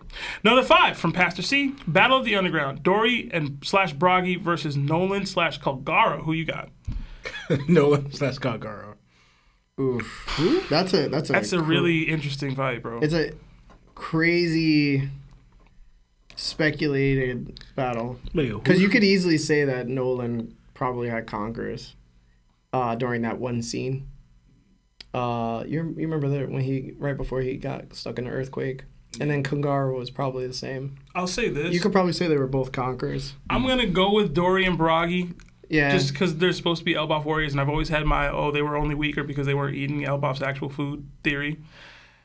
But I definitely like Nolan and Calgara better as characters. I think they're just way better characters than Dorian Broggy. And I'm not trying to shade them because I like Dorian Broggy, but Nolan and Calgara were like... Oh, it's them two versus them two? Yeah. Oh. To a point where I want to say that they would win, but I just don't. I don't think so. I think it's disrespectful to say Nolan and Calgara, but I wouldn't be mad at it. Yeah. There's like, they got ocean sovereignties and stuff. You know what I mean? Like, they got stuff that they've shown that's just seemingly more impressive. I mean, Calgara took out the... You can't still linger on this. Calgara gives me Odin vibes. They're just dope. Another 5 from Dopey. Here, hey, everybody, gather great news. Please hear me. Oh, hear me. That's what he says. We all know to praise the new co-lord CD Law. I'm going to put him to work. Hashtag law tax. Hashtag Larry tax. Hashtag LT. Yo, that was so crazy. L tax. Yeah, I misinterpreted and twisted what I said. Another 280 from Garbage D Fishman. Lock Larry in with Puri prisoner for Zoro versus Luffy. Oh my gosh. Oh no. Who's that? Remember the guy from One Punch Man? That the hero that was like that hero that was mad suspect. Man. He's beyond suspect. I mean, that was. You think he's based on Barclay? I was like, who's worse? Anyway, you know what he was doing to those prisoners? I don't want to think about what they were doing. Vodka worse. Another 5 from Zatib. Do you guys think you can pour seawater on someone who's been petrified by boa to free them? Love what y'all do and hope everyone is doing well. Thank you, Zatib. I think it should work, but I don't think so. I want to say it would, but I feel like then we would have gotten simpler solutions to a lot of things. Like Aokichi's ability when people were frozen. But like soak them in seawater? Yeah. Interesting. Because that didn't help. It didn't just dissipate. Yeah, why didn't they just throw Robin in the ocean? They used seawater in the bathtub. Did they? From I think they have to, right? Yeah. To thaw her out. But the thing is, go away. But the reason the water was the water was frozen. No, the thing was that you had to progressively start off cold and then slowly go to hot. That was Chopper making sure she didn't get frostbite and lose limbs for real. Yeah. So yeah.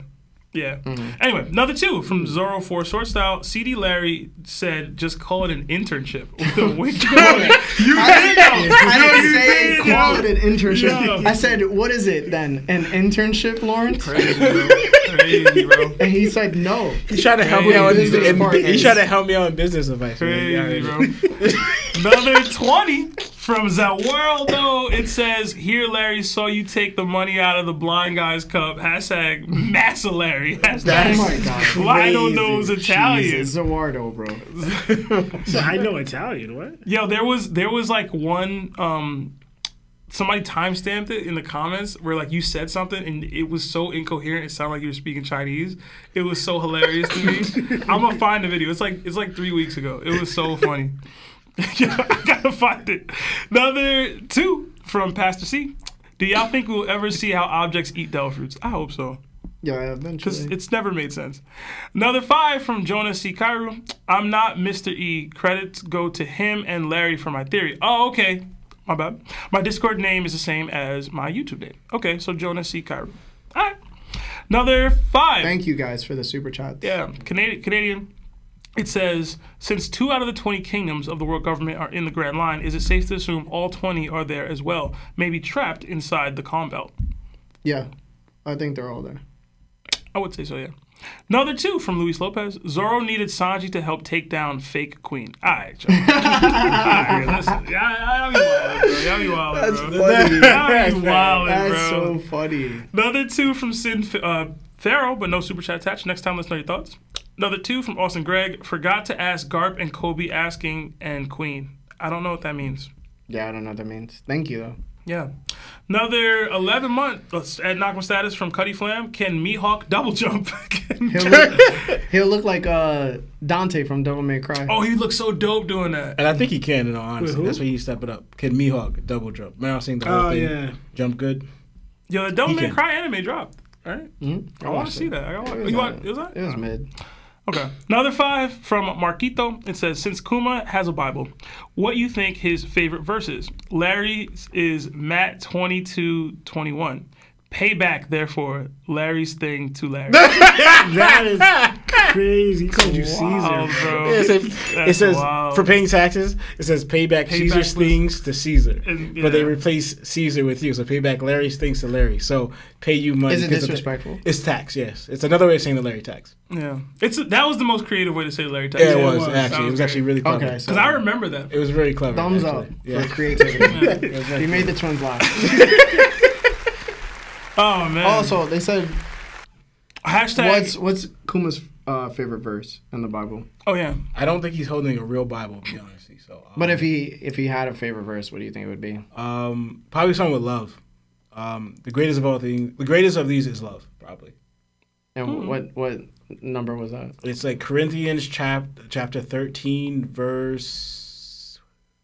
It's the one they say in all the Yeah, but the ending the one. weddings. Yeah, Like but- hope, yeah. love, faith, hope, love, but the greatest is love. I don't remember the exact number. It was like 1 Corinthians chapter 13, verse. I'm going to top of my head. I'll say like 13, somewhere around there. 13. Somewhere maybe. around there. I could You be giving wrong. me them.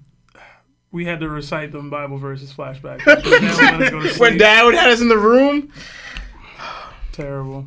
Anyway, damn, I do be trauma dumping. Number 2 from Sinfero. I'm at 1095, so I'm a dip with a laughing emoji, binging the pod as I read. That's actually pretty cool. Thank you. Thank you, bro. Another 5, Canadian from Smooth Weeb. The empty throne represents not one single person's in charge. Does that mean the ruler of ancient kingdom was trying to do that, and the 20 kings fought that? It could. It could. I don't know if I'm leaning one way or another, but it could. That would be crazy. It's supposed to be like, what, 21 kingdoms? And then the ancient kingdom was like. It should be me up there. No, but that goes no, that goes against the whole in the first world. You know? Yeah. So yeah, so I don't think so. The first world. Oh God, Larry, your favorite thing. Hashtag. We got another 5 from Michael Parker. Rocks having a sword equals Mihawk upscale. I hate that, bro. Oh my. Yeah, you knew that was gonna come. He Yeah. used the sword, therefore Mihawk is stronger than him. Oh Yeah, man. just eat one, bro. Another 10. Also, guys, like the video if you haven't liked the video yet. Yeah. Another 10 from Zawaldo. It says hashtag horse puncher. We got another 2 from Antonio Freeman. I peeped Stussy was a clone of that man throwing up. Hashtag Oda Wild. Stussy was fine in her prime. She didn't age well. Another 2 from Colin Simple. I think I said that right. You moving like Boa kicking cats with the laughing emoji. I kick no cat. Okay. I love animals. Another 2 from NYC Anime Nerd. Larry's dream job, ICE agent, so he can detain tortas with the heart emoji. Bruh, that's Wild, crazy. bro.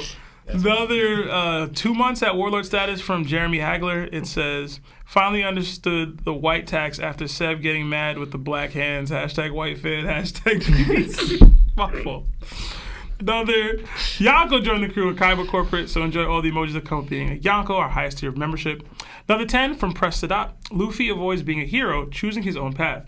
Would it ruin his character if he accepts being Joy Boy or Nika after someone tells him it's what he's supposed to do? Shout out to y'all and the Discord. Ruin is a strong word, but I wouldn't like it. Luffy shouldn't be hearing from somebody else and like accepting it. It should be a realization of his own, I guess.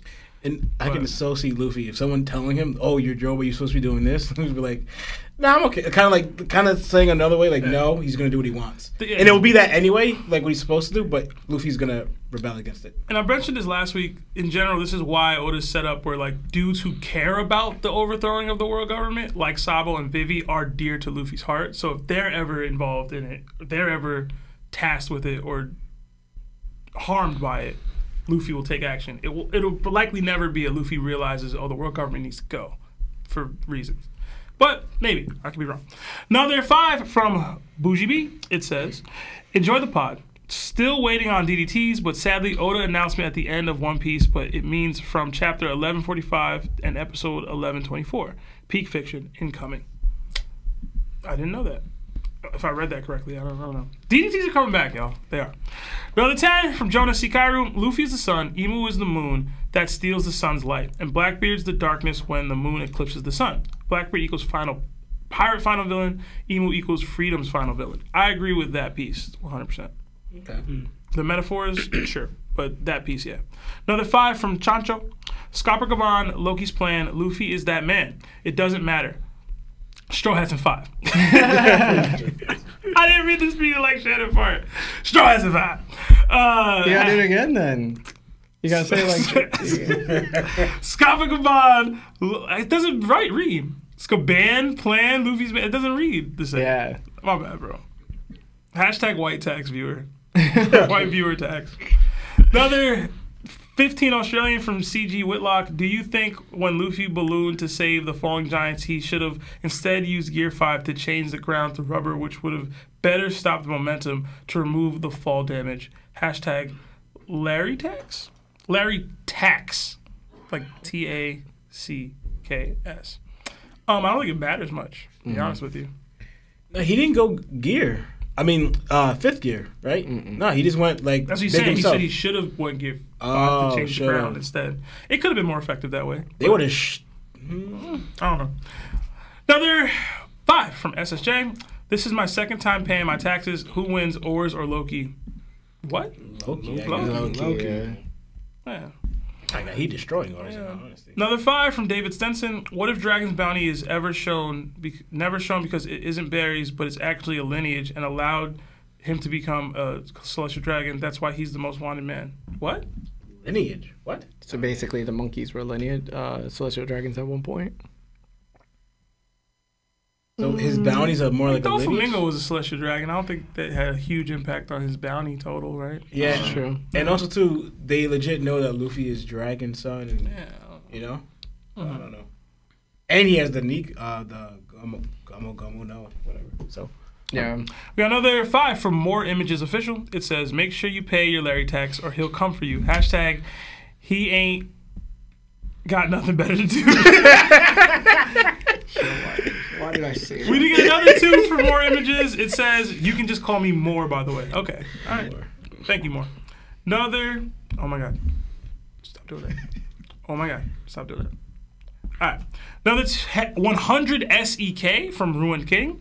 It feels weird to me how Rox addresses Whitebeard as Newgate. I wonder if this is because they were that close to each other or if Whitebeard had just joined the crew. Hashtag Larry, let me out of the closet. Wait, you said they're not close because he just went Newgate? I feel like addressing him as if you address him by your epithet, it shows that you're not close. But unless he's talking about his first name, because his name is Edward, and not Newgate. Nobody calling anybody by their first name like that. People call Luffy by his first name all the time. Yeah, no one calls him Monkey. That sounds weird. No. They can either call him Mugiwara. That's what I'm saying. Newgate Luffy. is his name. It's Edward Newgate. It's not Newgate Edward. Yeah. You know what I'm saying? Wait, his first name is Newgate, not Edward? I'm pretty sure. Yeah, because like Monkey the D. way Luffy. we use last names, they put that name first. Yeah, Right? So Edward like it's Newgate. Edward Newgate. It's not Newgate Edward. Yeah. You know what I'm saying? If it's the same with Monkey D. Luffy, Yeah. the last name same first. So yeah, it would be Newgate. Yeah, Sebastian's right. Yeah. So that is his first name. That's what I'm saying. So I think they're more on a first name basis than calling him Whitebeard. And I'm pretty sure Roger calls him Newgate as well. Yeah. He doesn't call him Whitebeard. I think he calls him Newgate. But like Kaido and Big Mom still call him Whitebeard. Shanks still calls him Whitebeard. The only person that gets name called by their last name is Rox. Yeah. Yeah. No one calls him Xebec. Yeah. See, that's confusing to me. Yeah. That is. I thought his first Oh, name you was confused? All right, another 5 Canadian from Smooth Weeb. Theory: the crown jewel of Hachinosu was the booze from God's Valley resources, and since the world government took the island, it was now up for grabs for any pirate. Sure. Okay. Another 9 months at Knockem status from Kirby. It says, to be honest, Koala ain't have nothing else better to do. The laughing emoji. She didn't. She was a She little actually girl, didn't, bro. That's crazy. Terrible. She could have just been a kid. Yeah. You know. Another 5. And what they got to do. All right, I gotta hurry these up apparently. All right, another 5 Canadian from Smooth Weeb. I doubt Luffy would hold back either against Colin if he was powerful as a kid as Loki. In my opinion, Rox will be the most similar to Luffy, personality and height. I can definitely see a similarity. I don't see Luffy stabbing a kid.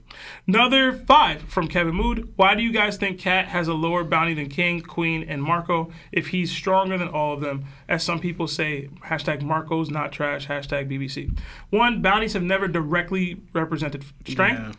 2, I just don't think the Big Mom Pirates are as active as some of the others. Marco has technically been on like Whitebeard's crew, I think even longer than any of these other people, and I think the Beast Pirates are just really aggressive. Yeah. So like they're gonna be making noise and doing things more often than the Big Mom Pirates, who were kind of they kind of just protected their space. Yeah. So no, Marco's not trash, but the bounties don't play any role in that, in my opinion. Another 5, Australian from Fremont. Oda really foreshadowing the parallel between Larry and Rocks with Boa and Luffy. Wow. Oh my god. Wow. Don't be laughing, Marv. I heard Marv laughing. What is happening? They said Larry is Boa to Rocks. Alright, you laughed too hard. Boa to Luffy. We can move on. Anyway, another Not 5. that funny. From Yami no Ho, what if Rocks was a Lunarian or Buccaneer who had conquerors, hockey, and proficient hockey? I only see no wings in them flashbacks, but I would like him to be dark skinned, I'll tell you that. Another 2 from Goat Mantees, Larry missed my Rock / Joyboy theory. He too hype right now. We get into the Larry glaze here. Another 5 from Cause David, this is for Larry cooking. Another 2 from Nimbus Jujubee. Rocks definitely only listens to drill. Another 5 from Raekwon Ward. Speak your work, Larry, with multiple exclamation points. Yeah. Another 16 months at Yonko status from Kremet. It says, I know I'm late to the party. It's good to be back. I'm going to try and tune in more. But how's it been going? It's been going good. It's been going. Thank you, man, for sticking around. Yeah, thank you. Another 10 from our guy Nerd Taku. Talk. It says, had to show love to all 4 of the TOPT GOATs, especially Seb and Larry. I had so much fun. We got to do it again. Now I got to know Kid versus Lucci. Who wins and what div twins? LOL. Hashtag Larry D GOAT. Hashtag Seb D Troller. So yeah, Kid versus Lucci. Who y'all got? We got to make it quick, guys. I got Lucci. Same. High diff. Okay. Same. Told ya. I guess I'm the only one with Kid. All right. Another 9 months at Knock My Status from Nika Dakota. TOPT the GOATs. Almost a year now. Much love, fellas. Oh, much Thank love, you. bro. Thank you. Thank you. We had another 2 euros or pounds, I don't remember what it is, from Stretch. Rocks had star logia, create stars, planets, and moons. That'd be kind of That would wild. be crazy. Yeah, I assume you don't want him to have dough fruit. Nah. I think he does, though. Another 5 from Hunch and D Hose. Rocks was erased from history because his knowledge of the throne, allegedly. Maybe. I think it's part of it. Part of it, but Another 2 from Larry Lover. The speculation this episode is bonkers. We all kind of went there a little bit. I ain't gonna lie. Another 10 from SC615. Keep crashing out, Seb. This is too much unsubstantiated glaze. Larry sounded like a common Mihawk fan. Disrespectful. Rocks lost. He not all that. Disrespectful as well. MJ over LeBron. Roger over Rocks. Hashtag Larry tags. Hey, man. This is just funny. I'm sorry. Another 2 from Off Brand. Larry felt butterflies when he saw Rocks on that bed. You guys are D-bags. Oh, man. We got another 14 from 100 D Hose. Hashtag it ain't Rocks. Another 10 from Jada Rude. I feel like starting some today. Each one of you answer one by one and tell me which of the current Yonko would each of you be. Hashtag Larry tags. Hashtag I can't eat. Hashtag Alkiji's. Is the forest god? What? Hashtag Seb Rocks got hands. Chill. I know he got hands. Sebastian's definitely Blackbeard. Yeah, definitely Blackbeard. Yeah. I thought y'all was gonna call me Big Mom. I was gonna crash out for real. I was about to flip this table, bro. But I'll take Lawrence is Kaido. People keep saying that. Lionel's probably Shanks. I'm probably Big Mom. I felt Shanks too for myself. I was gonna give Lionel Luffy and give you Shanks. Nah. No. No, he likes swords. Pause. Another 2. Yo, what the hell? Why would you say that? Yeah, what's wrong with you? Another 2 from Off Brand. Wonder what Larry dreams. I am not Buggy. Maybe save this right? Chat, eat one. I'm not Buggy. Yeah, they said Buggy. Another 2 from Off Brand. It says, I wonder what Larry's dream is. Maybe same as Rocks. To be take over the world. King of the world. If I was in One Piece? Another 2 from Off-Brand. Praying Rocks has a red nose just for Larry. Oh my God. Don't put that evil on me, Bricky Bobby. We saw his nose in the silhouette. He doesn't. Yeah, I don't think he had a red nose, bro. Another $9.99. I don't know why I said that. From NYC Anime Nerd. What if Joy Boy's full name was Kozuki D. Binks? Binks Sake could be about his crew selling the world to deliver poneglyphs. His ties to Wano run deep. The Kozuki family created the poneglyphs. I believe he sent this to us in the Theory channel on Discord. Could be a really good theory. Interesting. I kind of like it. Yeah. Another 2 from Zoro Force Store Style Law. Take off the shades for the 200th. 200 ep? Yeah. Mm-hmm. I'm okay. Another 5 from Dope of 309. You know what, Larry? We don't know how Rocks lost, and he could still be plotting, and because of him, somehow Blackbeard was introduced to the darkest fruit. Okay. Yeah. Another 5 from Larry Tax Collector. They said the nightmares are weak because they didn't realize how powerful they really are, so adults' fears would be much stronger, right? Hashtag Larry Tax. Could be. Interesting. Okay. Another 2 from Yuki Raven. Another great stream, TOPT. Thank you. Hashtag Dragon will be great. He better be. Another 5 from Smooth Weeb. Luffy was tired of 1 hour in the birdcage. Of course, he'll take on the responsibility to take down Emu when he finds out no one else will be free until then. Yeah, it's valid. Another 32 months at Yonko status from James Hudson. I ain't paying no Larry tax to Larry. Hashtag Larry has bad takes. Hashtag Sims for Seb. Hashtag Lionel is it real. OG, man. The Pig, OG. thank you, bro. And then another 20 memberships from Pig. Oh, Thank big you. W's, Pig. big emojis for the chat for James, bro. Thank you, Pig. All right, we got another 10, and I gotta hurry this up, guys. From Corey Carozzo, Gunko gets knocked out, and Luffy ends up fighting Gunko's nightmare version of Nika. Also, what do you really plan for those kids? Do they really plan for those kids? Because hashtag what else they have to do? They got to do hashtag white man's L Larry tags, hashtag busted open, hashtag get topped off. I'm sorry I butchered your super chat, and I can see it. Yeah, I can see it. And another 10 from Luffy Nick. Larry, please ask Seb these questions. Do you want to ask? Yeah. I don't know. Who is better, Steph or LeBron? LeBron. KD or LeBron? LeBron. It took KD and Steph to beat LeBron. Roger and Garp teamed up to take on Rocks. Rocks #1 in the verse. Go ahead, Luffy Nick, bro. It's cool. That's all I'm saying. That's fine. But that's it. And All right. we're over. So. Guys, thank you so much for another great episode. 198 down in the books. If you haven't liked the video already, please like the video. If you haven't left us 5 stars and a nice comment on both the video and on Apple Podcasts and Spotify, please do. Helps us. It supports us. Thank you to everybody that sent super chats, bro. Yo, listen, every week we say it all the time. We are super grateful for it. It truly keeps the pod going. You have no idea. And thank you to Marv for once again producing another episode for us. So we'll be back here next week, 6 p.m. Eastern time as usual. My birthday is coming up this Monday. Don't know if I'll be on the pod or not, but I'm going to try to be, most likely. So if I happen not to be, I'll try to call in. I just don't know what's going to happen. So we'll let you know. It might be another Twins episode, if anything. So I don't know. I don't know what's going on yet. But listen, guys, we love you. Take care of yourselves. My name is Larry. Lawrence. Lionel. Seb! And it's that One Piece talk.